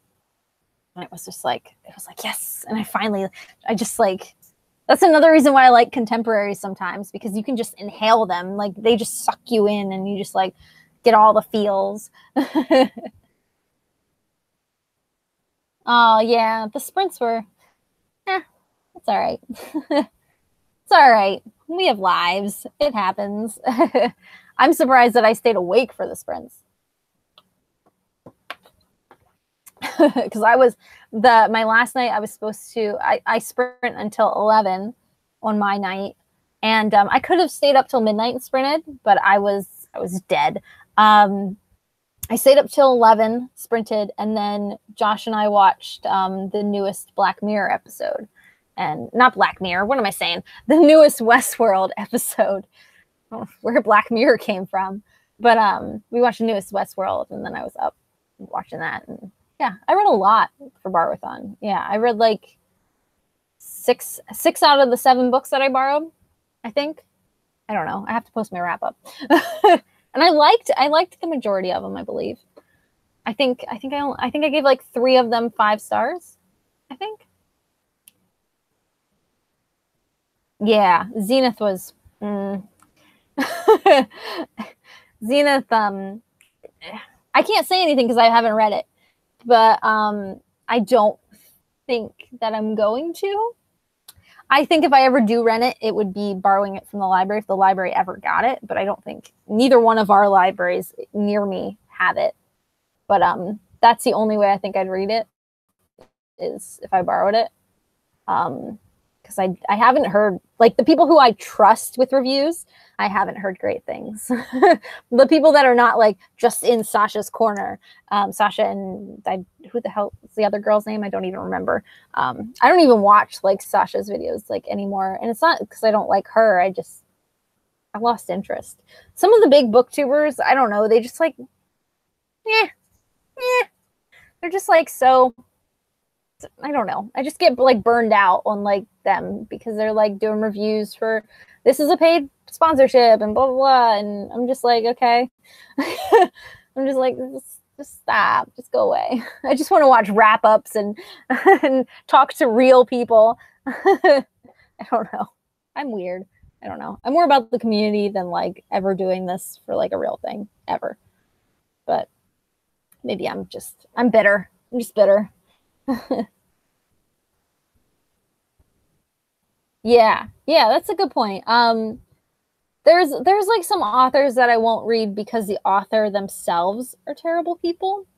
Like for example, because I'm not saying like every author on my shelf like is a great person, because I highly doubt that. But like for example, the girl who wrote Outlander, I can't remember her name. I forgot her name, but she posted like this really awful tweet once, and it was really like disrespectful and awful. Like it was like a fan, she asked for questions or something, and a fan asked her like she's like, she's like, I want to be a writer, what do you recommend I go to school for?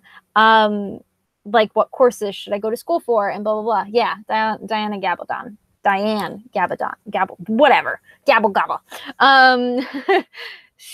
But someone asked her like what they should go to school for, and she's like, and the girl's like, should I go for like English or what should I do? And the girl, she like commented back, and she's like, English major, want fries with that? And like it was just like super disrespectful and like just rude. And then like in the comments section, like people like commented to her, and they're like, well, that was kind of a rude thing for you to say. And she's like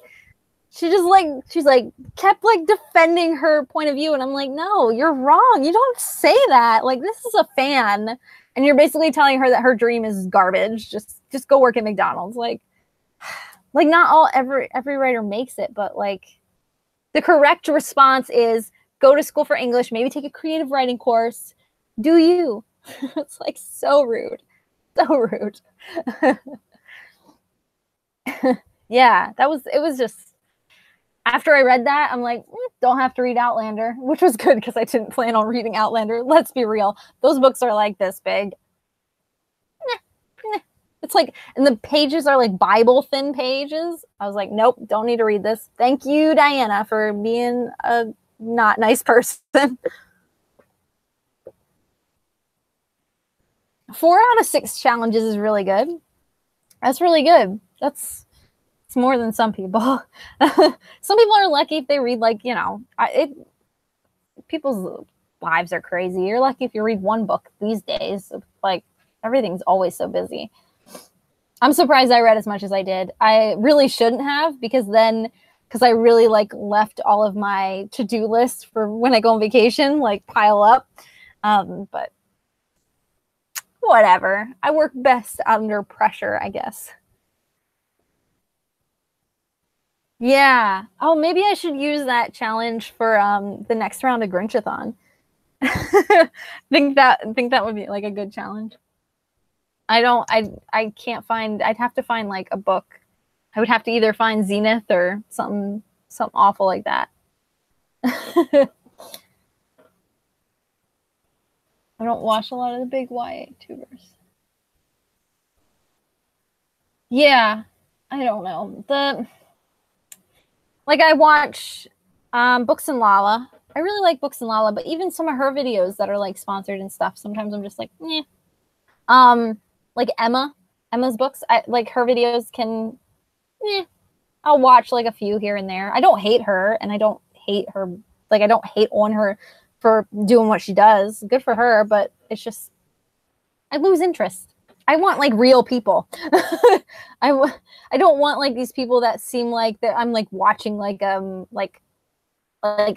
celebrity or something. Like I want real people. I want people that are going to like respond to your comments and like actually talk to you and that you can actually like interact with.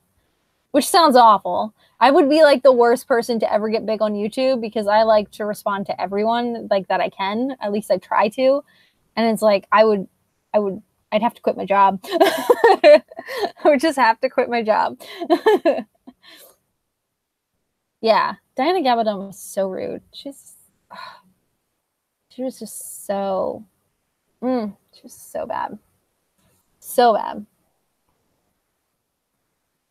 I have Outlander wrapped up somewhere. It is a huge book. That book is nuts. I was so happy to unhaul it though. Like after literally the second I saw that drama, I'm like, yeah, goodbye book. And I got rid of like I had like a couple of her books. I got like thrift stores. I'm just like, yeah, thank God.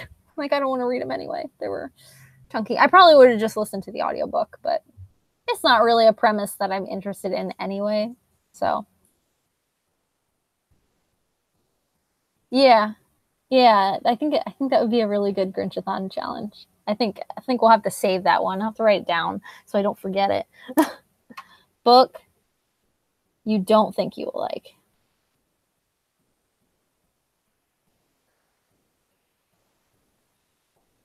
I think that'd be interesting too, because I feel like what if you read it? You could end up reading one of those books, and here it'll end up being like your favorite book or something crazy.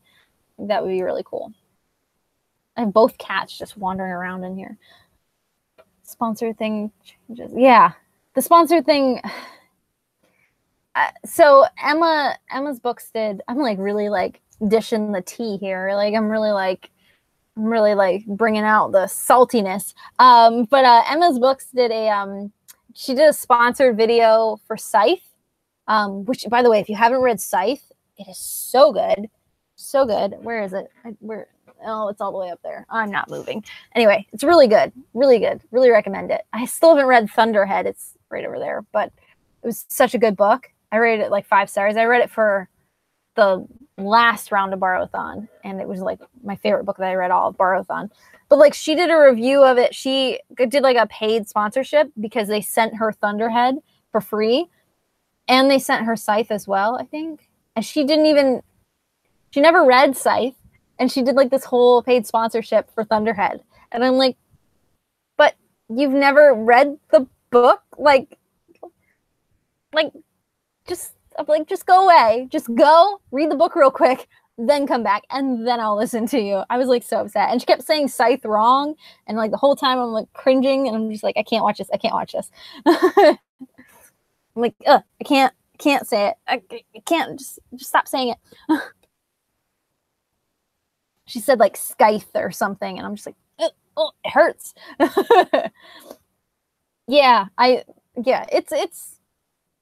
It's the honest truth. If you do like a paid sponsorship video, I usually don't care for them because they're usually very fake, and that's not what I like. I want you to I want honest opinions. I don't want something because you're paid to do it. I don't know. I think it takes away from it. Now, like if you receive an ARC, that's a little bit different. Like if you receive an ARC, that's cool. Like give your honest review, but like, I don't know. Don't request an ARC of a book that you know you're gonna hate anyway. But yeah, I don't know. It's just,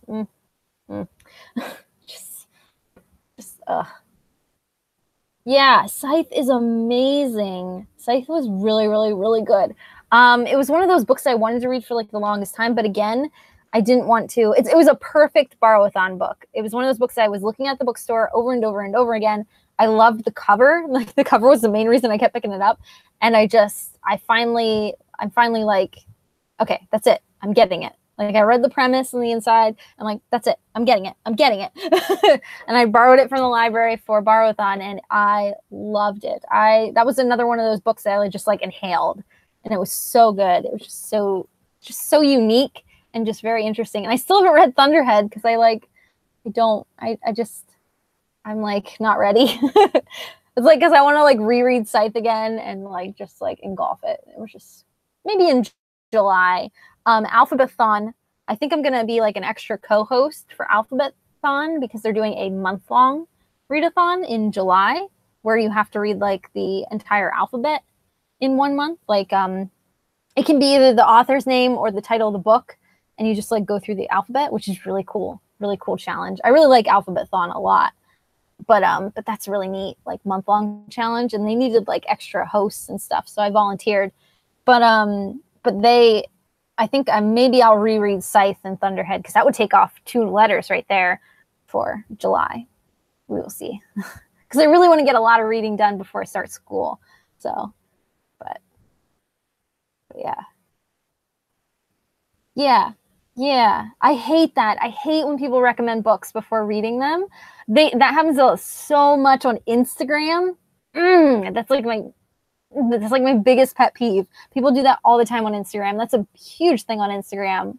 A lot. I don't know how many times I just said Instagram, but like they'll post a picture of like this book, and I'll be like, oh my God, I love that book, and I'll comment on it, and they're like, oh, I'm glad you enjoyed it. I haven't read it yet. And I'm like, then why are you taking this beautifully fancy picture of it with all this stuff around it? And like, like just stop, you're killing me.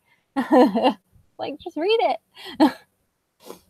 Read it, and then you can post pictures of it. Like, unless it's like a haul where you're like, look, I hauled this book, or look, I'm about ready to pick this one up or something. It's like, don't like post. Like, I don't know. I just think that's so just tacky. Just stop. So fake.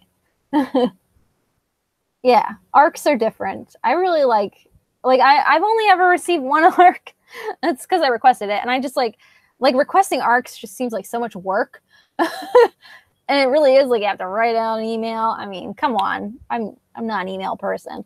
And half the time nobody responds to you anyway, because my channel isn't huge, so no one really wants to give me anything. But the last book I reviewed, where is it? I don't even know where it is. Oh, I see it. It was Your One and Only. Oh, this one. I ended up getting this arc, which I actually like this cover more, but this is like the finished cover. I ended up buying it because I actually really, really liked it anyway. But I requested this arc, and they HMH sent it to me. Came out February of this year, and this book was so underrated. I was so upset that not more people, read it, but I did do a review of it. It was really good. It's really interesting. It mixed fantasy. It mixed like a little bit of like romance. It mixed sci-fi. It was like a combination of like all these different genres just meshed together perfectly. It was a really weird book, like in that aspect, but in a good way. It was really cool. I really liked that book. I liked it a lot. That's why I requested it, because I thought it sounded really interesting. But like, if I would have hated it, I would have told you guys I hated it. Probably wouldn't have done like a full review. Yeah, cover buys are great sometimes. Sometimes they just cover buys. A lot of times, like, covers don't. I judge books by cover. That's what I'm trying to say. I judge a lot of books by their cover. Yeah, July Alphabeton is going to be intense. What is that? It's like 20. How many letters are there in the alphabet? Wow, I don't even know. What is it? 26, 27? Who knows? I'm smart. But yeah, it's going to be really, I think it's going to be really fun. I'm really excited. She was like looking for extra hosts, and Book Banter is the person who created it, and she's 26. Yeah, 26. I know my numbers of the alphabet. I know it was 26 or 27. I don't know. I was like adding letters. But she, the Book Banter is the one who created Alphabeton, and she's always really supportive of me as well. Like she does Grinchathon usually. She participates in Borrowathon usually. And I've talked to her on like here and there. She's really awesome. She's really nice. So I was really happy to help out. I was glad that she, wanted help. I think they need like a permanent host too. So I don't know. I don't know if I would volunteer for that or not. But I'm happy to help with the month-long one because I like to run sprints. There you go. Yeah, put some short books aside. I only have one book planned, like officially planned, and that is the second book for this book that I was talking about since the second one comes out. Because I believe the next one is called Body Counter instead of Body Reader, so it's going to cover B or F or A. It's going to cover one of those. But I'm really excited. That's the only book though that I want to read in July, at least by July. But and that I'll fly through. I'll read it in one sitting. Let's be real. Yeah. Yeah. It's just, I don't know. It did some work. Yeah. It's like arc reviews are just like, requesting arcs. It's just exhausting, really. It really is. And it's just like, usually the books I want to read, someone else is going to read eventually. So I'll just like watch the review. I just don't, I would love, like, don't get me wrong. Like if publishers started sending me books like nonstop, I would love that. If I didn't read it, I would give it to someone who would, but like, I'm not saying that, like, please send me free books. I'm not going to turn them down. But I don't know, just going out of my way to find new books. Usually new releases like are the same new releases that everybody's excited for. So it's like, I know that I would never like get that, arc anyway. So I'll get it when it comes out. I'm going to buy a finished copy anyway. Let's be real. Oh yeah, those covers. It's a really pretty book. Like I think both the covers are really good, but I really liked this one. I was really attached to it. But like even it's really pretty. I really like the tagline. It says there's nothing more human than love. It's just really really neat book, and I feel like it's very underrated, and I'm really excited to see what else Adrian Finlay comes out with because I really enjoyed that book a lot. Yeah, thank you. I hope I'll be a good host. I like hosting like sprints and stuff like that. I think it's fun. It's always like a blast to like see what other people are reading and to motivate other people to read. I usually get a lot of reading done myself because everyone else is reading and I'm like, oh, I gotta keep up. But yeah. Free books are always good. Free books are great. We see the reason my TBR shelf is so big is because I have a lot of cheap book buying options near me. It's really bad. So I have Ollie's, which is like in the US, it's like an East Coast thing because I live in Pennsylvania. They're only on the East Coast, I think, like in the Northeast coast. I don't think they're in the South. But it's basically like it's an outlet store, so it has like everything. Like it has like carpets are a big thing that they sell, which is weird. It has like just outlet kind of stuff, like leftover stuff that they get from companies and junk. But their books are like the reason to go. And it's like book outlet, like their book section is just like book outlet, like in person.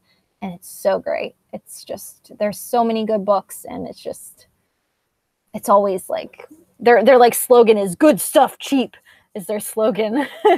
And I've like, they are a really bad influence on me, but I do get a lot of like especially YA stuff that like I wouldn't pay full price for, and usually their books are anywhere from like $5 and under, and that's like super cheap for like it's like a brand new book. It's just outletted, but it's the same as shopping on Book Outlet, except for you don't have to pay for shipping.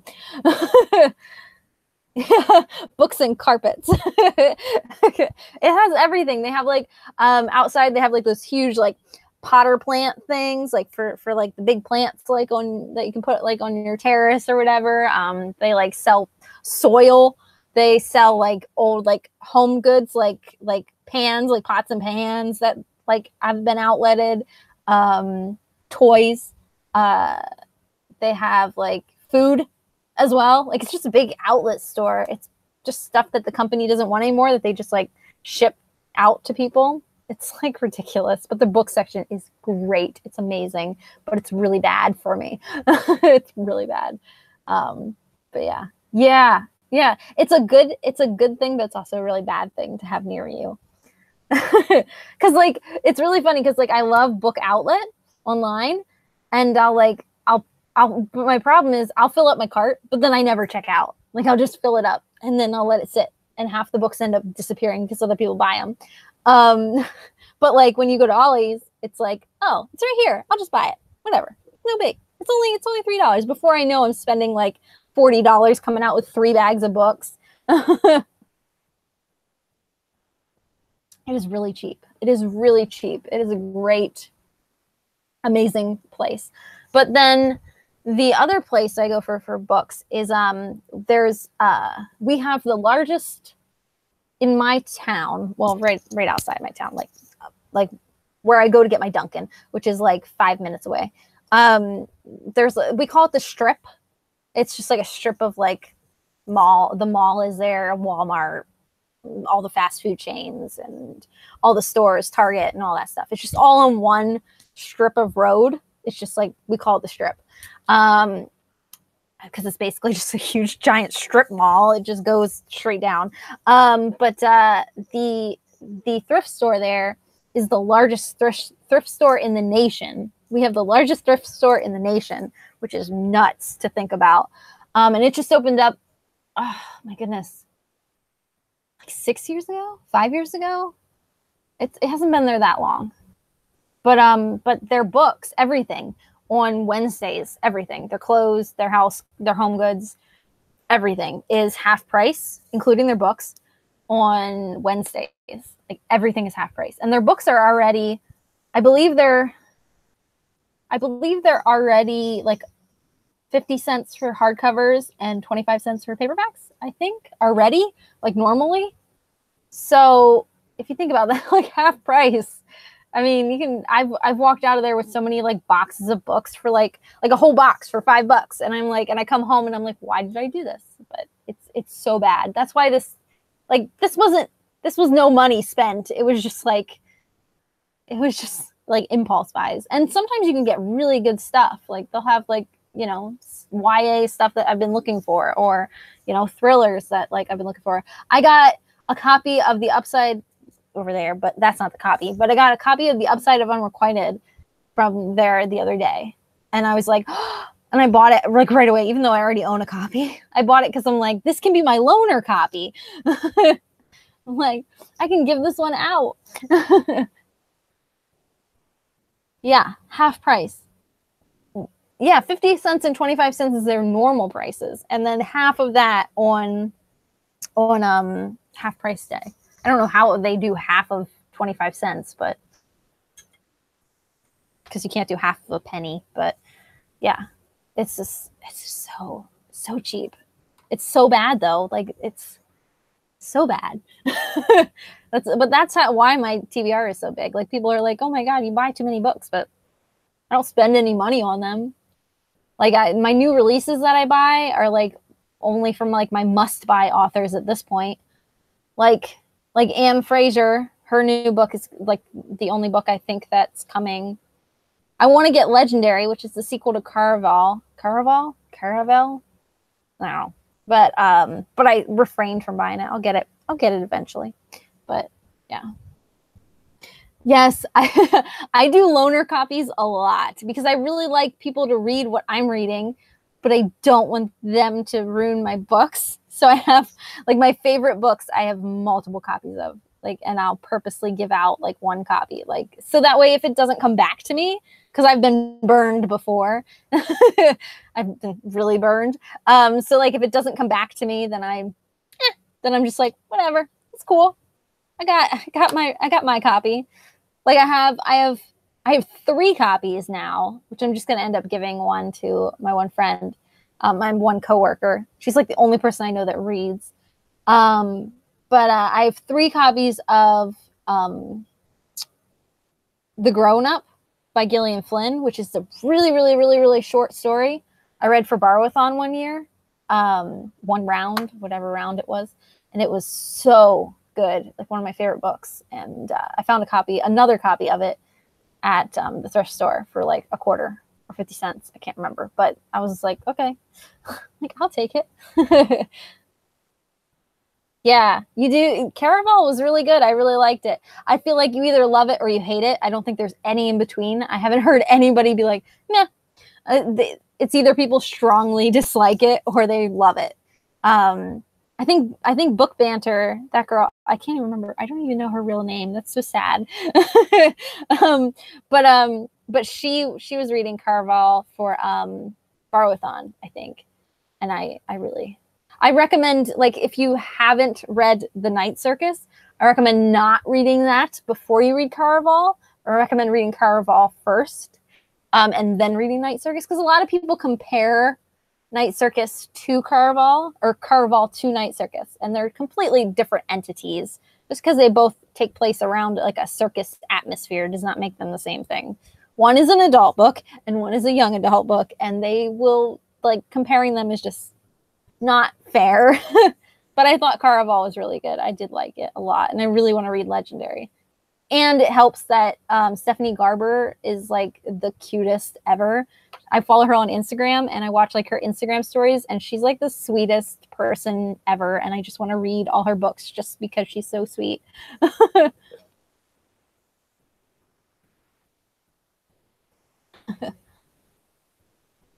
Yeah, I figure if I lend it something out, I likely won't get it back. That is so true. It is so true. And I think that's why, like, I have these extra copies, because like I do not trust people at all. Like, even people like that I've loaned books to before, and they've brought that one book back, and it's never that book never comes back in the condition that I would like. Especially paperbacks. Paperbacks never come back in like good condition. So I always have loaner copies. I won't loan a book out. Like, if I don't have an extra copy of it to loan, I won't let people borrow it. I'm like so bitter. I'm just like, no, you can't have it. It's just, yeah. Oh, I love Night Circus too, but I read it after Caraval. As long as you go into Caraval not comparing it to Night Circus, I think you'll be fine.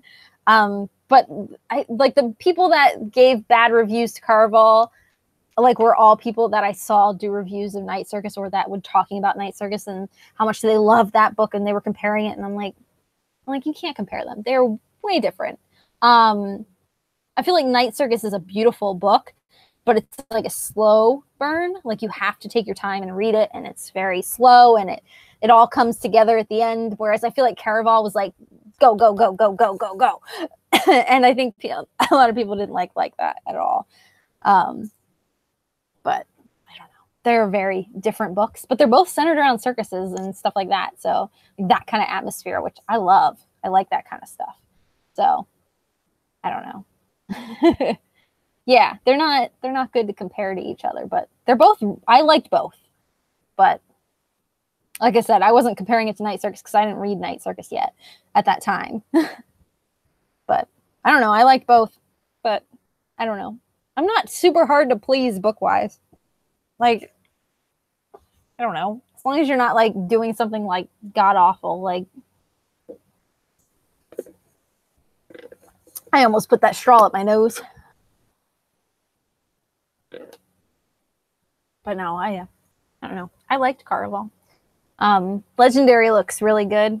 The cover is gorgeous.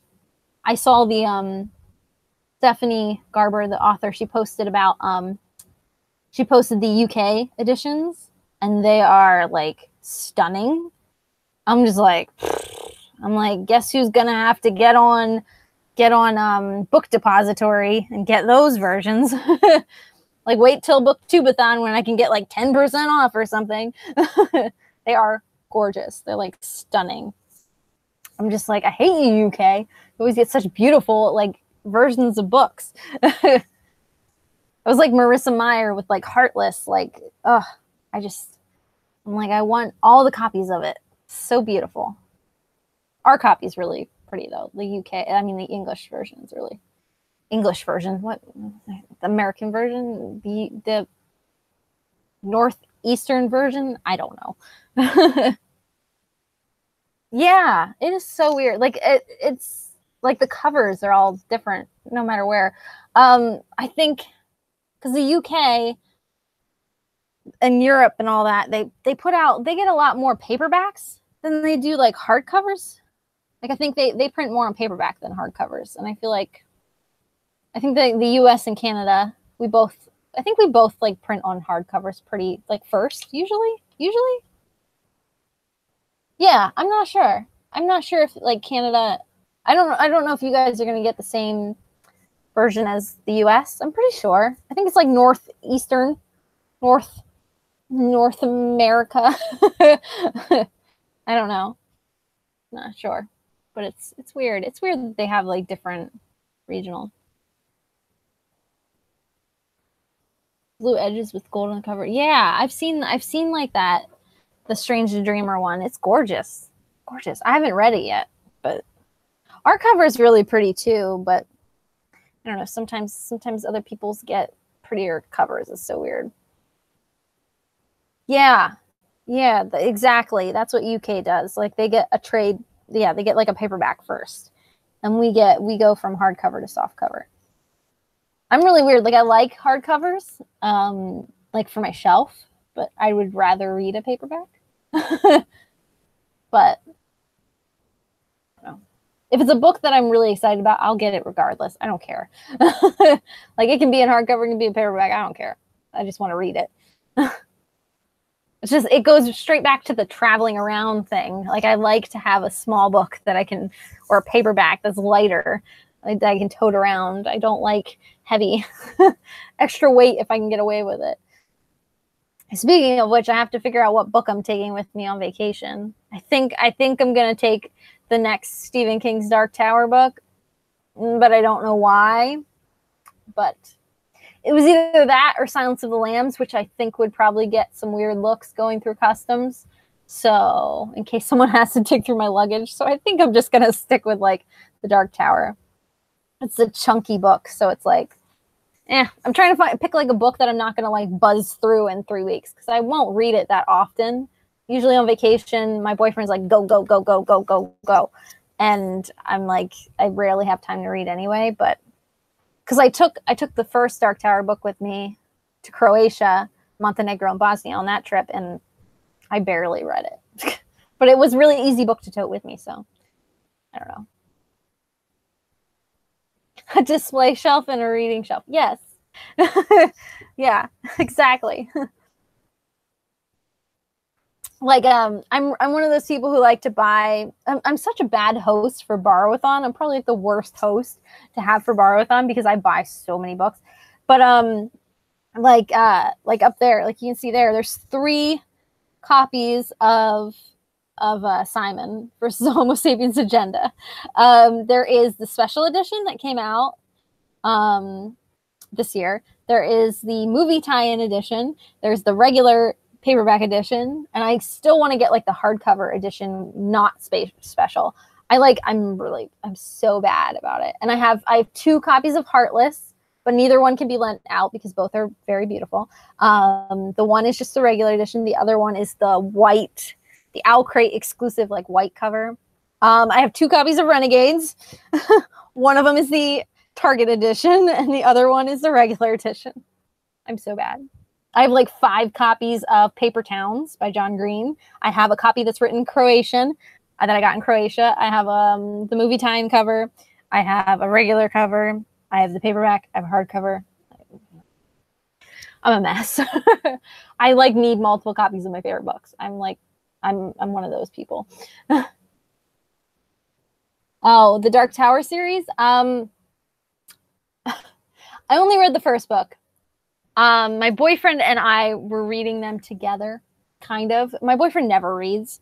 So him reading anything is like I want to encourage it. Like, read, please.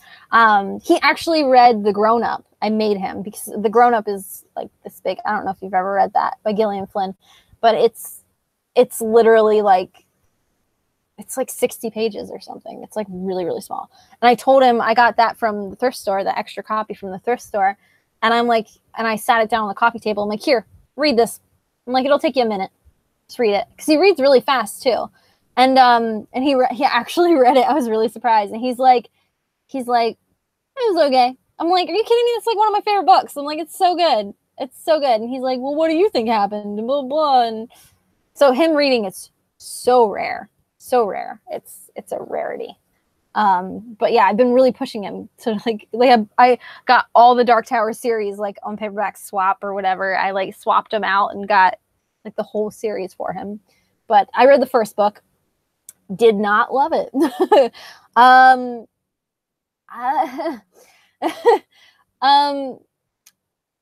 I don't know if I'm a Stephen King fan. I don't know. I love Stephen King's short stories and his like shorter books. I think Stephen King can write amazing short story like Shawshank Redemption, and it's actually called like Rita Hayworth in the Shawshank Redemption. It's a short story in the book Different Seasons, I believe, with a whole bunch of other short stories. And it was so good. I loved it. And I like Shawshank Redemption, the movie too. But yeah, that short story, amazing. I read it, buzzed right through. It was so good. The Dark Tower was, I had some issues with like, there was a lot of reference to men's genitalia. There was a lot of calling women whores. It just, there was a lot of like weird stuff going on that was like really hard to follow because it's like fantasy and it's just, I don't know. But I do want to continue because like Josh wants to talk about it, but I just haven't gotten back to it because the first book was such a dud for me that it's just like, I don't want to. Like, I don't want to push myself to read something that I don't want to read, but I don't know. I think I'm going to pick, I think it's a good like travel book because if I get to it, I get to it. If I don't, it's just, I don't know. It's just, we'll see. And they're also, I have the mass market paperback editions as well. So they're really easy to travel with. Josh loves mass market paperbacks as well. He's in the same boat as me. He hates like the big floppy paperbacks. He's like, ugh, why did you get this version? I'm like, I don't know. That's all I had. Whatever. Yeah. Silence of the Lambs is not a good travel book. I took Red Dragon with me to Mexico, but I don't think as many people know that Red Dragon is a part of like Silence of the Lambs and Hannibal. Like, I don't think that's as like knowledgeable for people, but I took that with me to Mexico and I think I ended up finishing it like right about when I came back. But that one was really good. I read the first book and I really liked it. And I do want to continue with the series, but it's probably not the best book to be sitting in like, you know, in like a cafe reading because everyone knows what Silence of the Lambs is now. And it's just like, probably not the best, you know, probably not the best first impression for people. Yeah, I think Dark Tower would be a good traveling series because it's just, it's like a series I want to get to, but I'm not like, so it's a good like sit down, just kind of push through. Yeah. Oh, I should get that Croatian edition and show it to you. It's pretty neat. They had The Fault in Our Stars as well. But I didn't get that one because Paper Towns is my favorite John Green book. Sorry for everyone who loves The Fault in Our Stars. I love Paper Towns. I'm stuck.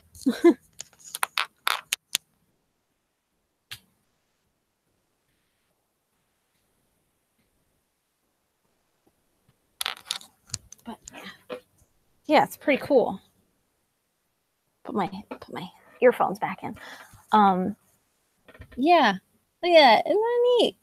I thought it was really cool. It's like, I don't know. I really like the way like their paperbacks are like laid out and like it's all in a language that I don't know how to read.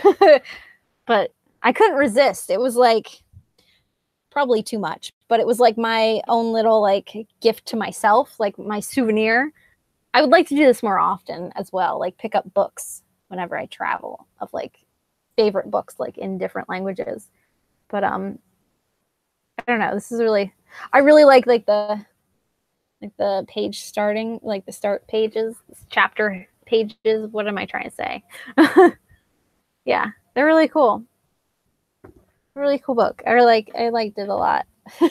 I couldn't resist. I'm like, yep, that's my gift for myself. My dad did not find the Croatian books as cool as I did. I got my dad a Ramones, because my dad really likes Ramones. It's like his favorite band. And I got him a Ramones one it was like a Ramones, some kind of like biography in Croatian.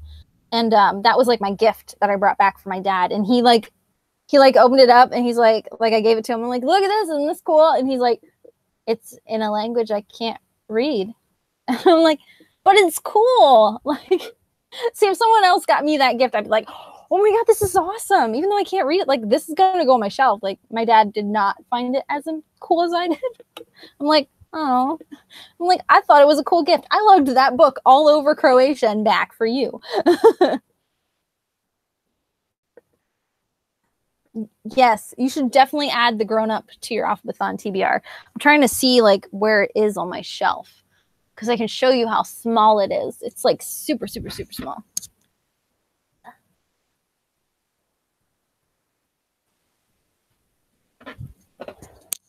Look at this.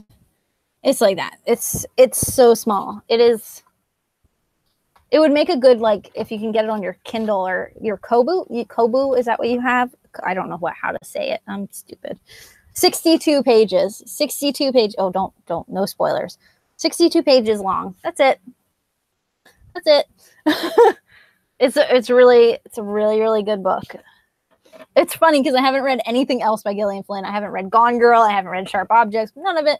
But that's like one of my favorite books. I think I'm afraid to read anything else Gillian Flynn because I'm afraid I won't like anything else. I'm like, but yeah, it's definitely a good book to add to a readathon because you'll read it in one sitting because it's only 62 pages. And it's just 62 pages of just pure awesomeness.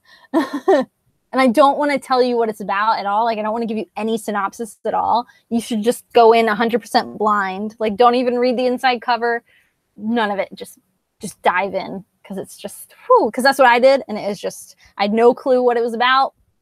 I just picked it up because it was small and perfect for a readathon. And I love it so much. So good. Yeah. Well, Josh really liked the Dark Tower movie a lot, which is funny because everybody that's read the books like hates the movie. They thought it was horrible, and the movie really like bombed. But he really liked the movie a lot, so he wanted to read the books because he wanted to get into like the folklore and stuff. And I read the first book, and I'm like, this was not good. And he's like, oh, he's like he just thought that my opinion was like irrelevant. And then he read the first book, and he was like, you could tell that he was trying to play it off, that he was like, that he really loved it. And I mean, like, he was pretending that he really loved it. And like, I think he's on book 4 now, I think. And yeah, I think he's on book 4. And and this one has been taking him the longest to get through. Each one has taken like longer periods of time. And like I think the second or third book, he's like encouraging me to read it because he's like it's just weird, and like you can tell that like he's pushing through to make it like look macho. Like it's so good. Like, you know how like you want, like when someone says something is awful, and like you just want to like prove them wrong, that it's like great. He's like trying too hard. Like, he's just trying so hard to like be like, it's really good. And I'm like, I don't believe you. It's like, I read more books than you do. I think my opinion matters more, even though that's not true at all. Just like, I know what I like, and that first book sucked. Yes, macho reading. It's just like such a yeah, it's macho reading. That's like the best description of it. I don't know how else to describe it. It's like it's so good. It's like the people who read Zenith that tried to pretend it was an actually good book, I guess. They're like, it's so good.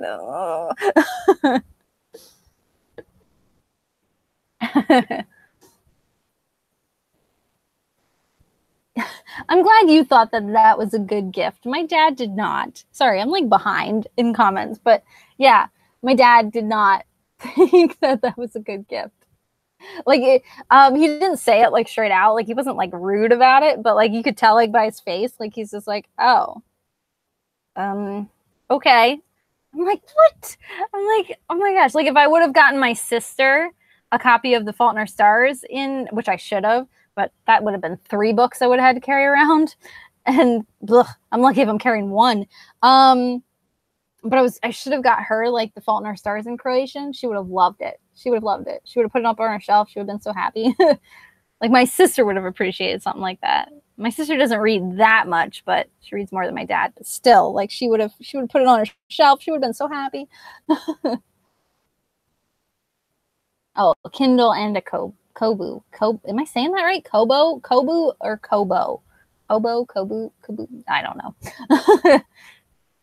It's like I'm saying it too many times now. It's like starting to not become a word. Yeah. Was it an extra in the book of the club, book of the month club? I didn't even know that. I recommend it. Anyone who is like, I've recommended it to so many people. I gave it to my coworker, my one coworker. I gave it to her, and I'm like, sit, read this. Here you go. Bring it back tomorrow. It was when I got a second copy of it because I wouldn't lend the first copy out. But yeah, it's a really good book. Grown Up is really, really good. Perfect for readathon. Perfect. Yeah, Josh is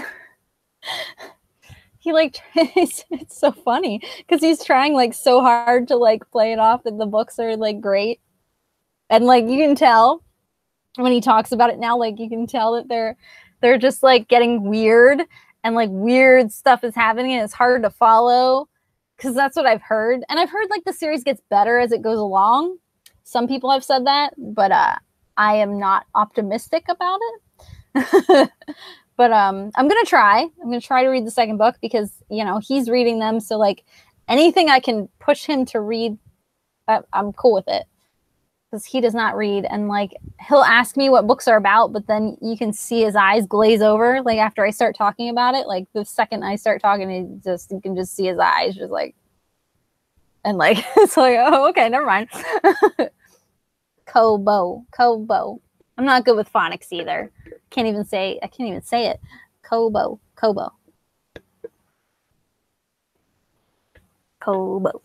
Now I'm saying it too many times. Oh my goodness.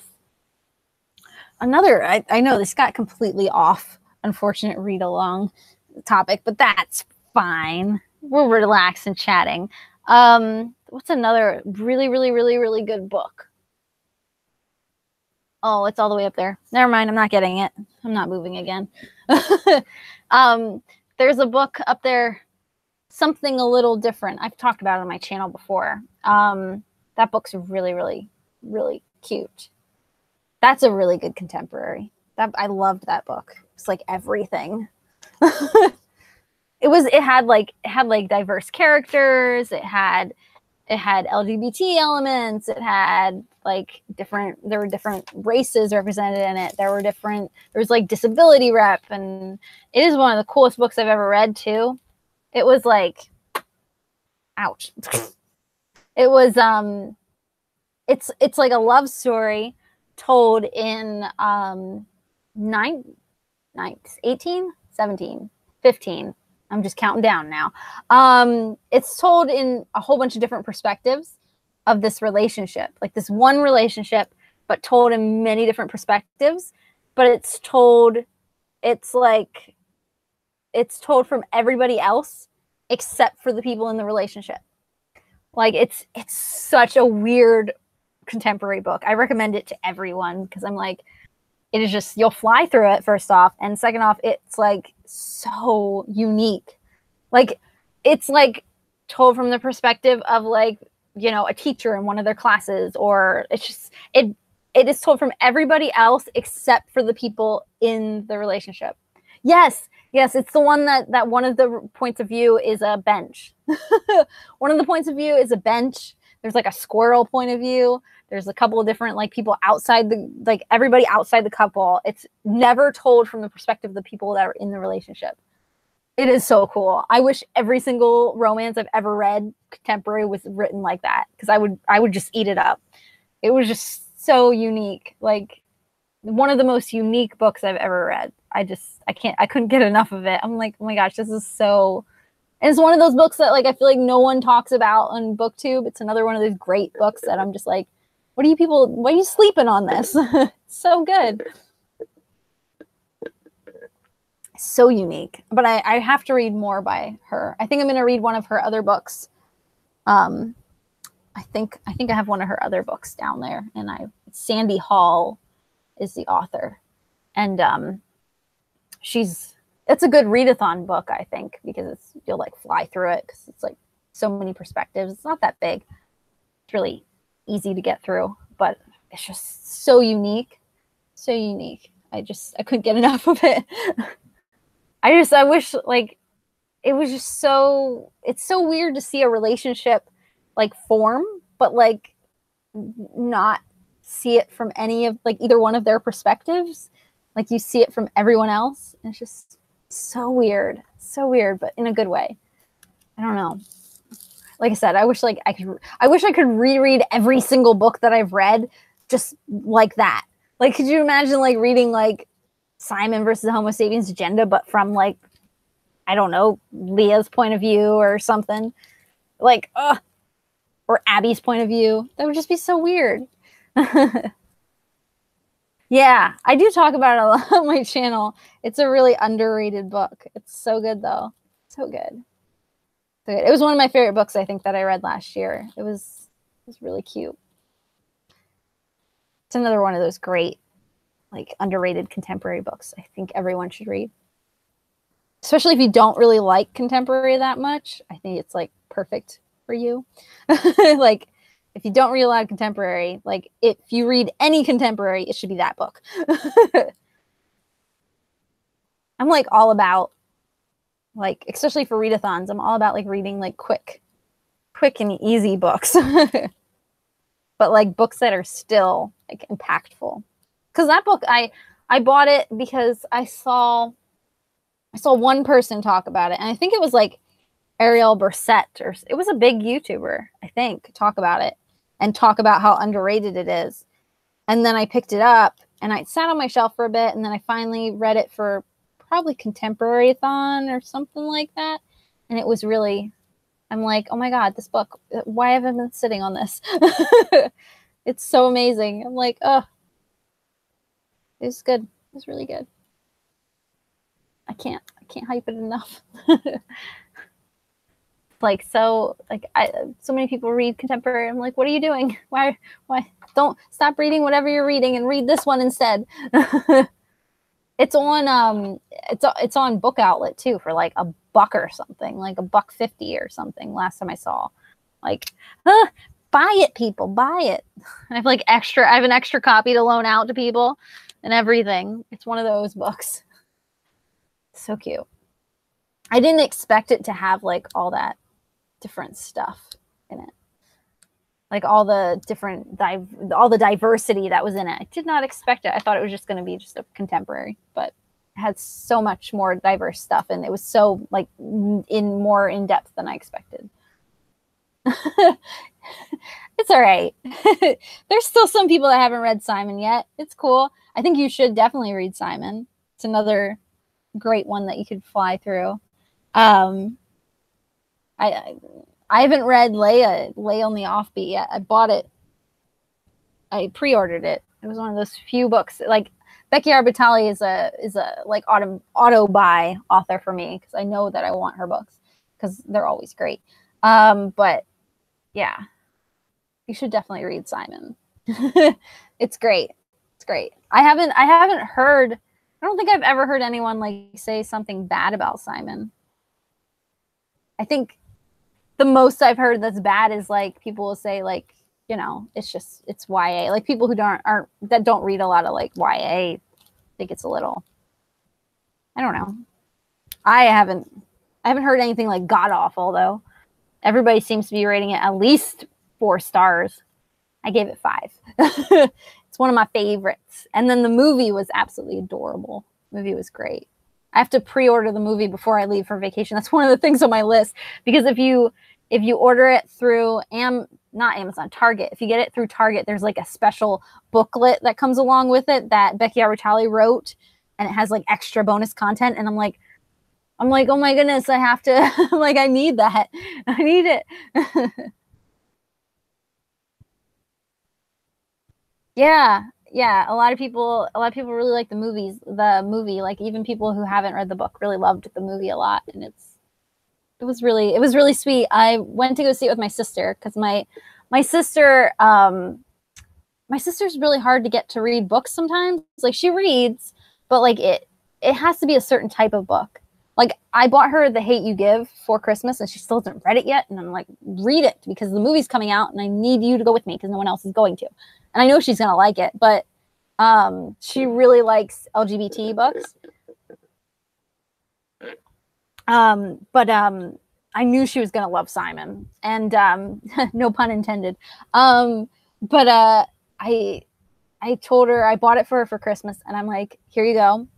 I'm like, I will talk to you tomorrow, because I'm sure you'll read this in one sitting. And she did. She's like texting me like while she's reading it. And she's like, oh my God, I can't put this book down, blah, blah, blah. And like, if my sister really, really loves a book, she reads it in one sitting. And it's like ridiculous, which is so funny, because she doesn't really read that often. But when she does read and it's something that she likes, she loves it. And like I've done that before with her. Like whenever I recommend books, she's really hesitant. Like I'm like, you should read this book, and she's really hesitant. She's hard to get to read the book. Like you have to like sell it to her, and then but you can't push too hard, because then she'll be like, no, you're pushing too hard. Like yeah, she's like, I'll get to it. But I finally got her to read Simon, and I'm like, see, why do you doubt me? I know what you like. I knew that you would like this book. And she did. She like inhaled it. And she bought Upside of Unrequited. I don't know if she read it yet. But and she pre-ordered Leia as well. And now I think she has the whole series. It's kind of a series. Like the characters come into the other books. But yeah, she loved it. So and then we went to the movies together, and she cried and laughed, and and then I wanted to see it again, and she was busy. So I went to the theater by myself, and it was just me and this couple, like this straight couple just sitting up front. I third wheeled their date, and I'm trying not to like cry so they can hear me. And I'm trying not to like laugh so they can't hear me. It was just like, oh my goodness. Yeah. I haven't heard anything like bad about Simon at all. Like people seem to really like it. Yeah, priorities. Yeah, my boyfriend said the same thing. Yeah, I'm like, oh my God, I need to put that on my to-do list. I need to pre-order that before we leave. I'm like, because it comes out, the movie comes out while we're in Turkey, and I can't go to Target to buy it. So I'm gonna have to pre-order it with that bonus, so that way it'll come to the house. So that way I don't have to, because by the time I get to Target, that'll probably be gone, or it won't be a bonus anymore. It'll be like you have to buy this separately. And I'm like, I'm just gonna pre-order it. Like I don't care. I know it's an extra expense, and I need to be, saving the money for the vacation. But I'm like, don't care. I need it. I need it. Yeah, my sister. Yeah. My sister and I really we bond over stuff like that. Like my sister and I like certain books and certain movies. Like The Fault in Our Stars was like one that we like read, and like that was another book that I told her to read and she read. And Paper Towns we went to go see. I'm trying to think. Oh, I think Mrs. Peregrine's was another one. A Monster Calls was another one. Like we watch a lot of like movie book adaptations. Who is saying hello? I can't see your face. But yeah, we go to see a lot of book to movie adaptations a lot. We really like that, and we bond over it, which is nice. because like a lot of the times the book to movie adaptations, my sister is the only one that wants to go see them with me. That's why I need to get her to read The Hate U Give so that we can go see the movie, because the movie's coming out and I want to have someone to go with me. And I know she's gonna like the book. I just have to get her to read it. But I don't know. I'll get there. But yeah, she's the only. My boyfriend doesn't really like I wanted to get him. I was trying to get him to go see Love, Simon, and he would not.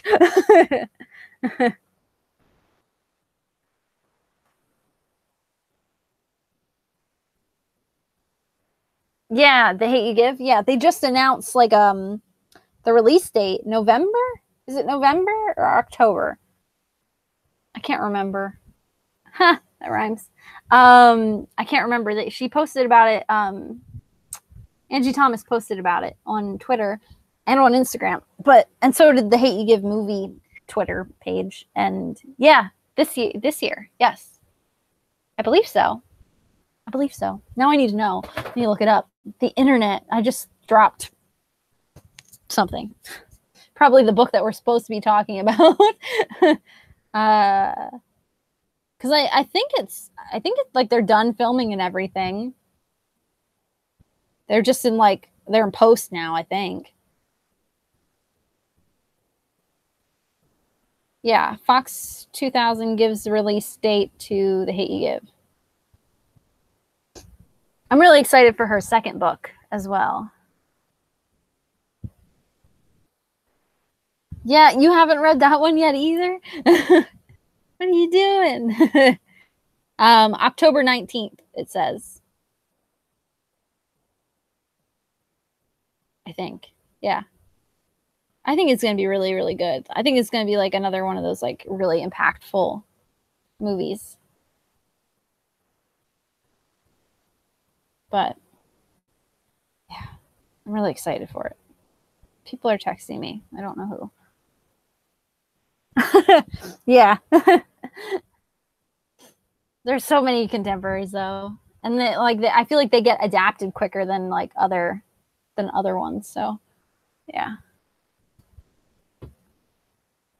Like other books. I don't know what I'm trying to say.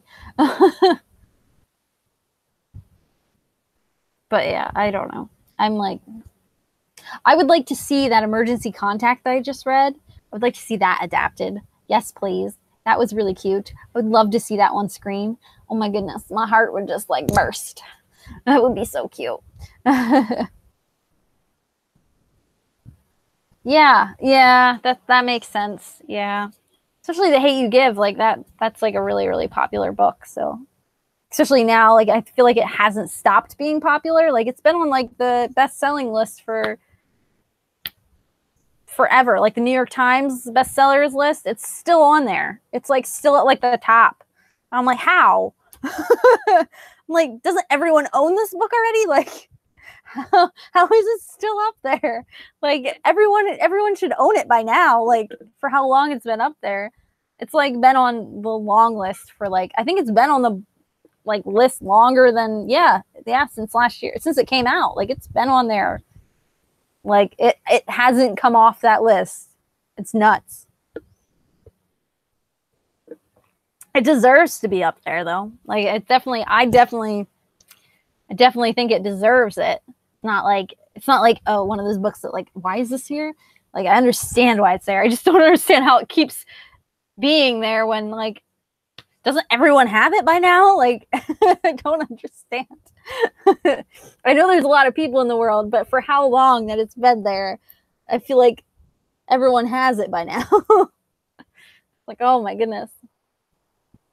I don't know if her next book is gonna like sell as well, but we will see. I didn't pre-order her other book yet. I don't know if I'm going to. I might wait, but I really liked The Hate U Give a lot, but I don't know if I'm gonna like On the Come Up as much. I don't know. I'm nervous. I feel that way with like a lot of like second time authors, like second books. I'm like, I get nervous. Like I did the same thing with Becky Albertalli with Upside of Unrequited by her. I like, I'm like, I like bought it like right when it came out, but then like, or no, I think, no, I got it in an Owl Crate. I lied. I got it in an Owl Crate. And so I had it since it came out. But like it was after I read Simon, I believe.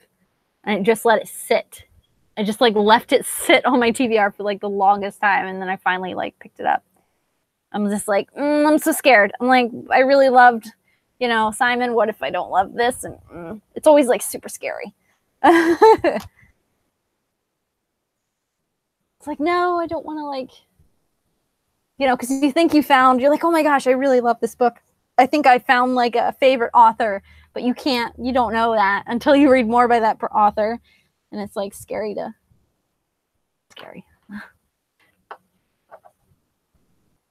Yeah. Yeah. It's hard to say with debut authors. Yeah. Because you don't know. You don't know.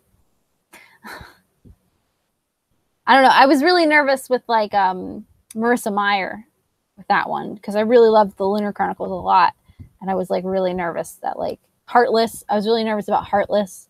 And then I was really nervous about Renegades. Like every like new book she comes out, I'm like, because they seem to get like a lot of hype too. And I'm like, what if I don't like it? Oh, I'm scared. But I don't know. That was another book that like is you either love or you hate. Heartless by Marissa Meyer. I feel like you either love it or you hate it. I loved it. It like broke my heart into pieces. Like I absolutely loved it. I love a book that just destroys me.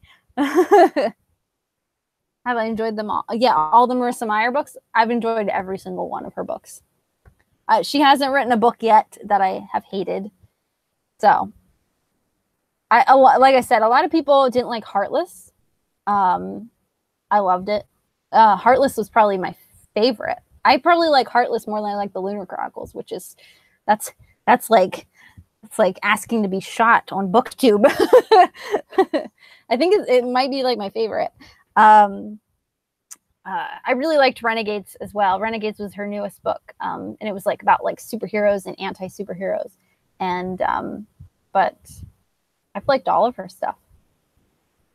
But like I said, Heartless was a lot of people didn't like Heartless. And I don't know. Yeah, don't tell anyone. Well, Heartless, I don't know if you know, but Heartless is like the backstory for the Queen of Hearts. And it's heartbreaking, and it will rip your heart into a million pieces. I can't even, it's really funny because I own 2 copies of that book. And I want to get the paperback as well. But because the paperback edition just came out. But I own 2 copies, the white copy and the regular black copy. But they I can't look at that book. It's so ridiculous. Like I look, if I go over there and pick up the cover and like I'll start choking up. Like I get like a little, like I can feel it like in the back of my like throat. Like I'm just like like it I can't even look at it. It's so bad. And I read it not last year, but the year before, I think, was when I read it. Like it was like the last book that I read, not last year, the year before last. And it was like I was a mess after it. Like it really hurt me. Yeah. I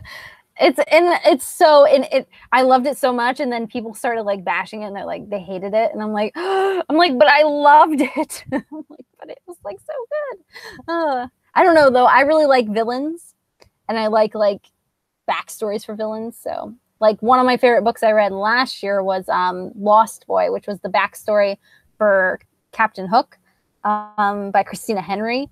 Whew. That was good. I've talked about that on my channel before. I love Captain Hook. Captain Hook is like my favorite villain.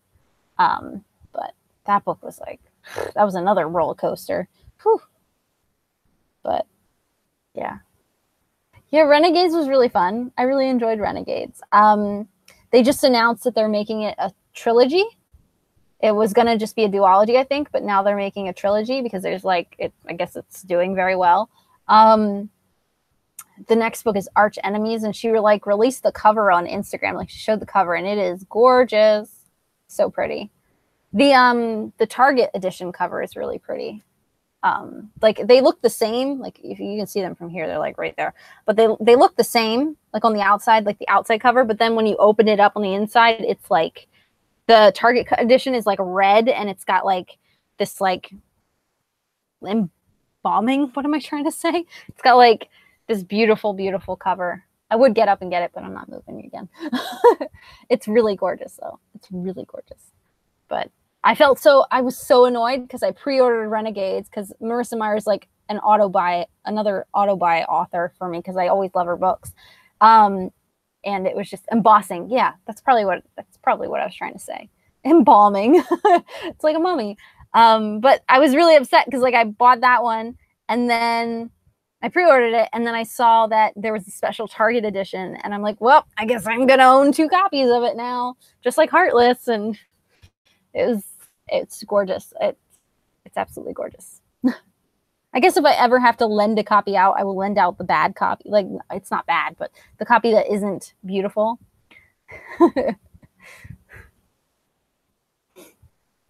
There you go. Yeah, villains.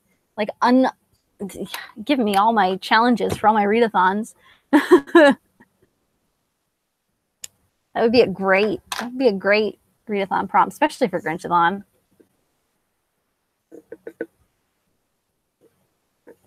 Embalming would give water resistant damage, I think, or the opposite of water damage. Suck all the water out of the books. Suck all the moisture out. Mummified books. I'll do that for a Halloween. It'll be like a craft to just wrap all my books up in toilet paper. Oh my goodness. Yeah. Like looking at my shelves through like my screen. Marissa Meyer is really good. She's really good. I don't know. I've been enjoying all of her books. She's like super hyped, but I feel like it's deserved. Mummified books. I think the only Marissa Meyer books that don't get like hype, and I was really bummed that they didn't get hype, was the graphic novel.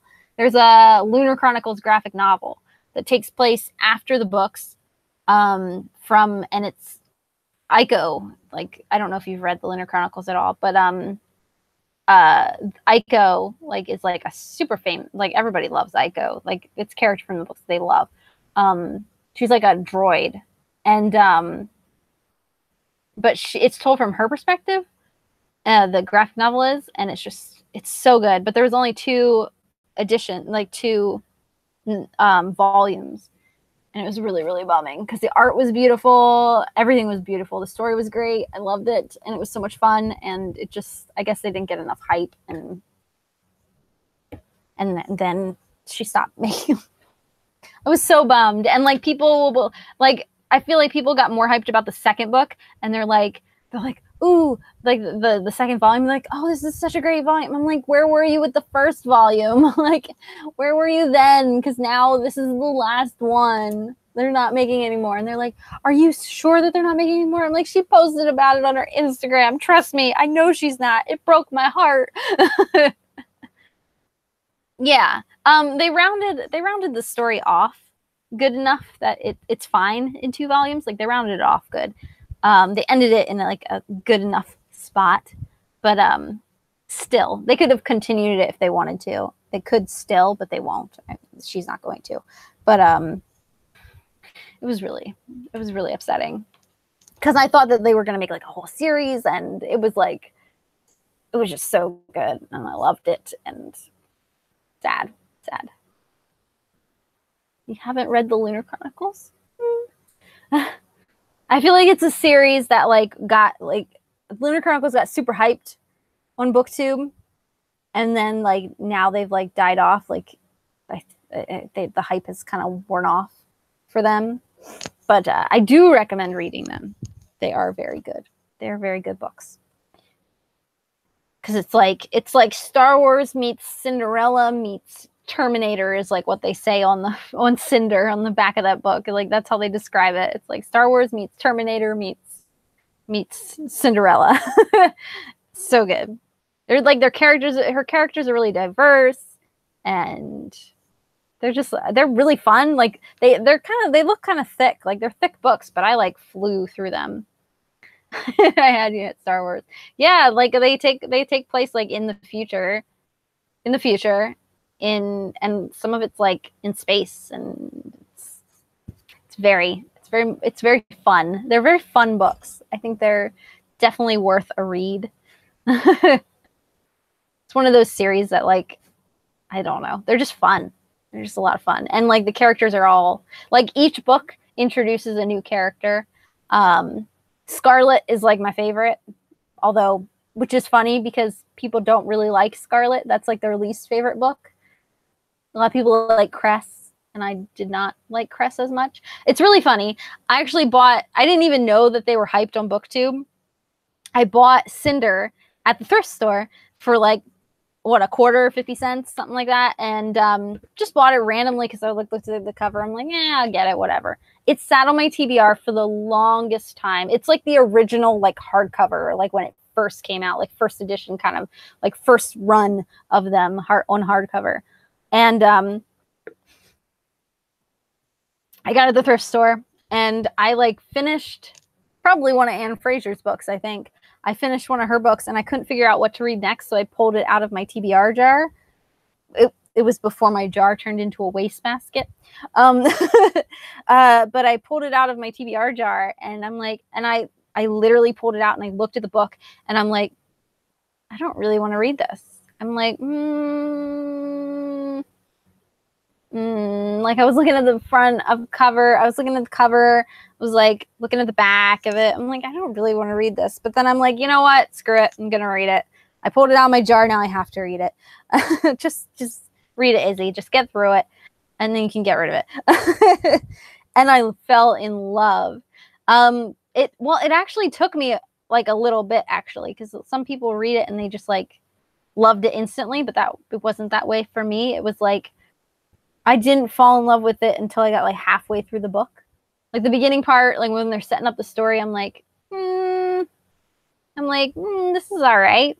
And then like once it hit like the middle, I was like, the whole rest of the book was like done in one sitting. Cinder might be the reason why I like super discovered BookTube, because like after that, I'm like, I need to talk to other people about this book. And then I realized that it was like a huge thing on BookTube, and I'm like, whoa. I'm like, where did this book come from? It was just a random pick for me. I didn't even think anyone else read it.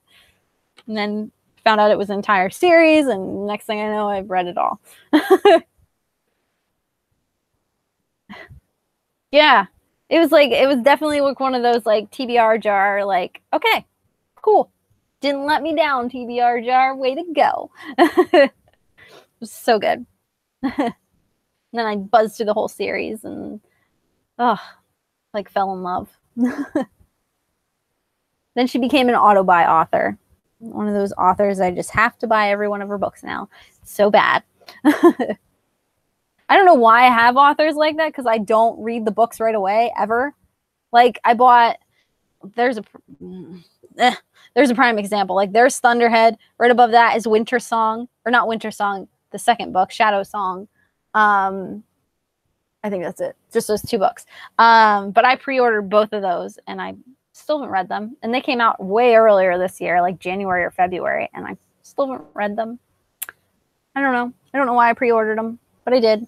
So I probably wasted more money, but whatever. Yeah. I'm like willing to auto buy like those kind of authors, because they're, as long as I like, if I've read more than one book by them, usually it's like auto buy, like usually. Although that's a lie, because neither one of those books were more than one author. They're both sequels, but that counts because I knew I wanted to read the sequel anyway. I don't know what I'm saying. I give up. How long have we been streaming? Way too long. Oh my goodness. Like hours? I still have so much to do today.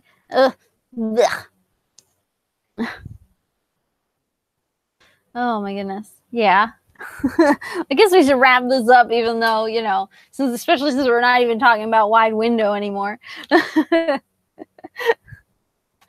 Oh my goodness. Ouch, I bumped you. Guess we should figure out when to do the next live show. I know, right? I need to switch gears. I need to I still have so much to do. I know. Do you have anything else that you want to discuss Wide Window before we get into when the next live show? Oh no, my calendar's falling apart. What the heck?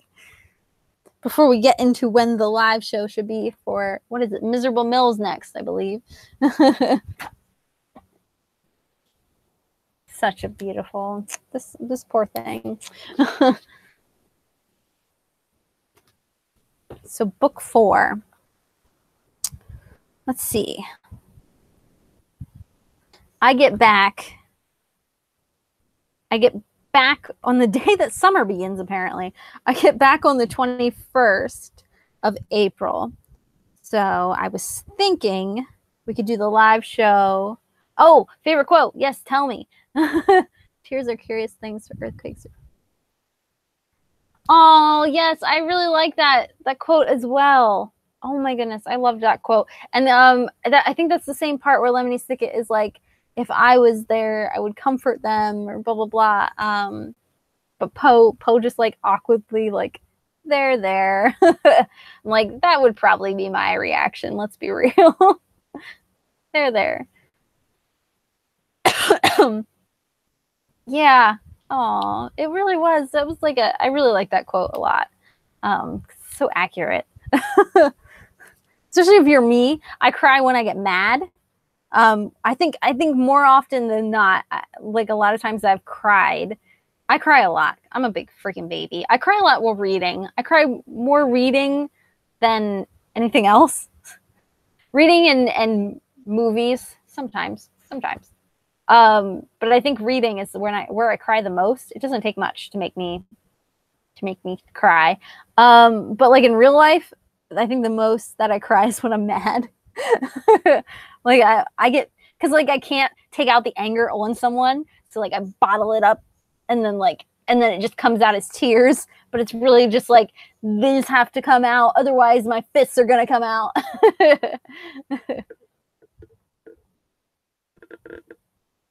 Yeah, the awkward Poe moment. There's so many of them. Yeah, I mad cry. I do. It's a real thing. It's really funny because I'm not like, I used to think I was really, really weird, like that I did that. And then I've like, a couple other people have told me the same thing. And I'm like, oh my God, I'm not alone. Thank God. Like, cause it is really weird. It's just like the motions like have to come out somehow, and they end up coming out in tears instead of fists, which is good. It's good, I guess. Cause like, it's really bad though, because like it makes you look weak in times that you don't want to look weak, because like you're mad. It's like, no, I'm not crying because I'm sad. I'm crying, and I'm not crying because I'm weak. I'm crying because I don't want to punch you in the face. It's like, it's either these tears come out or I punch you. Oh my goodness. I'm trying to, I don't think I have anything else. Wide Window. I dropped my book. Where'd it go? I think I covered everything I wanted to say. Ugh. Oh, I lost my pillow. My back pillow. I think I covered everything that I wanted to.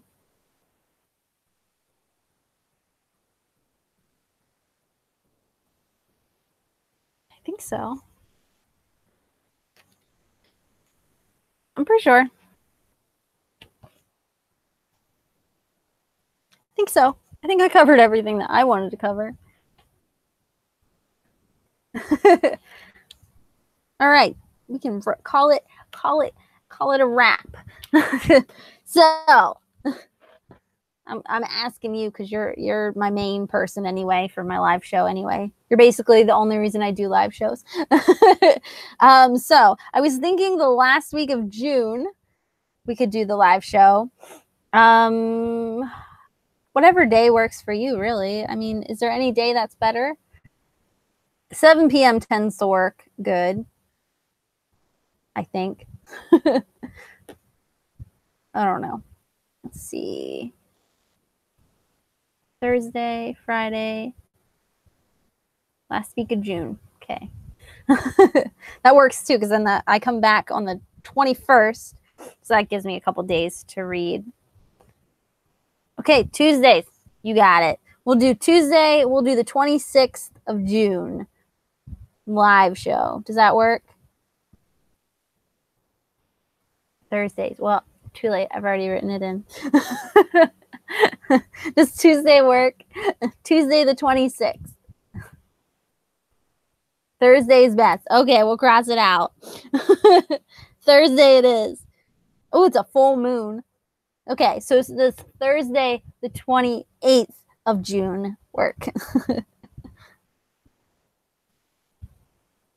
I hope it does, because I'm already writing it in. Mill.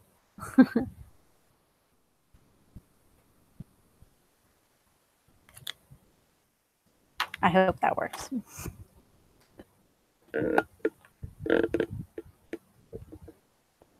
Thursday works really well for me, I believe.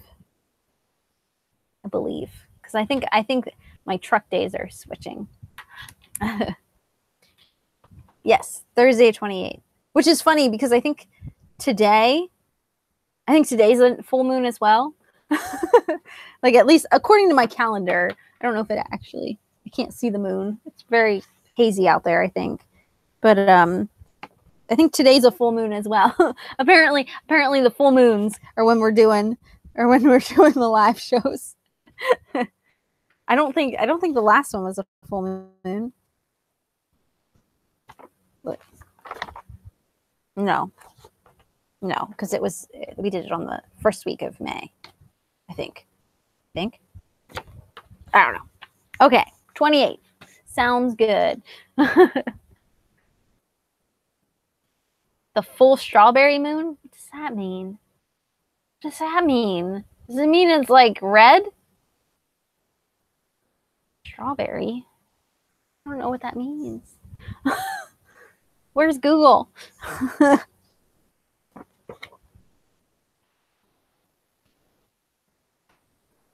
Strawberry. I like the full moons. Each moon has like, oh, it does? Oh my goodness. I'm going to school for geology. You think I would know that because I have to take astronomy, and it talks about like the world and space and all that stuff. And you're going to be my study buddy.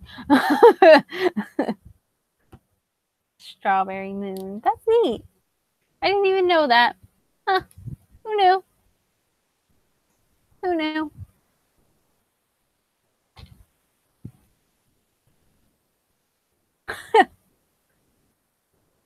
Oh, it's really cool. That's neat. It's cool. See, education. The more you know. That is what BookTube is all about right there. Searching to see if the Gorgon's knot is real, and figuring out that. All right. Yeah. We got a plan. We're good. You can start Miserable Mill whenever, and I will be back the 21st of April, or I don't know. I follow you on Instagram. I'm sure you'll see. I think you follow me too. I'm sure you'll see all my pictures and my trip, and hopefully I come back from Turkey and I don't, get trapped there or something, and something crazy doesn't happen. It's hard to travel when you have a president like Trump. It's so ridiculous. But anyway, I'm gonna go clean and do a million things and pack for a trip that I'm leaving for in one day. But yeah, I will see you next month. It's crazy. It was so much fun. Thank you again for hanging out with me. I love this. This is like I needed this day. I was so stressed, and this is like, even though I put off doing stuff, it felt good to sit down and just chat and just relax and talk about books. You're my favorite. Yeah, thank you. Hopefully I can get everything done in time. We will see. I will see you next month. Yes, it's always fun. I will see you. Goodbye.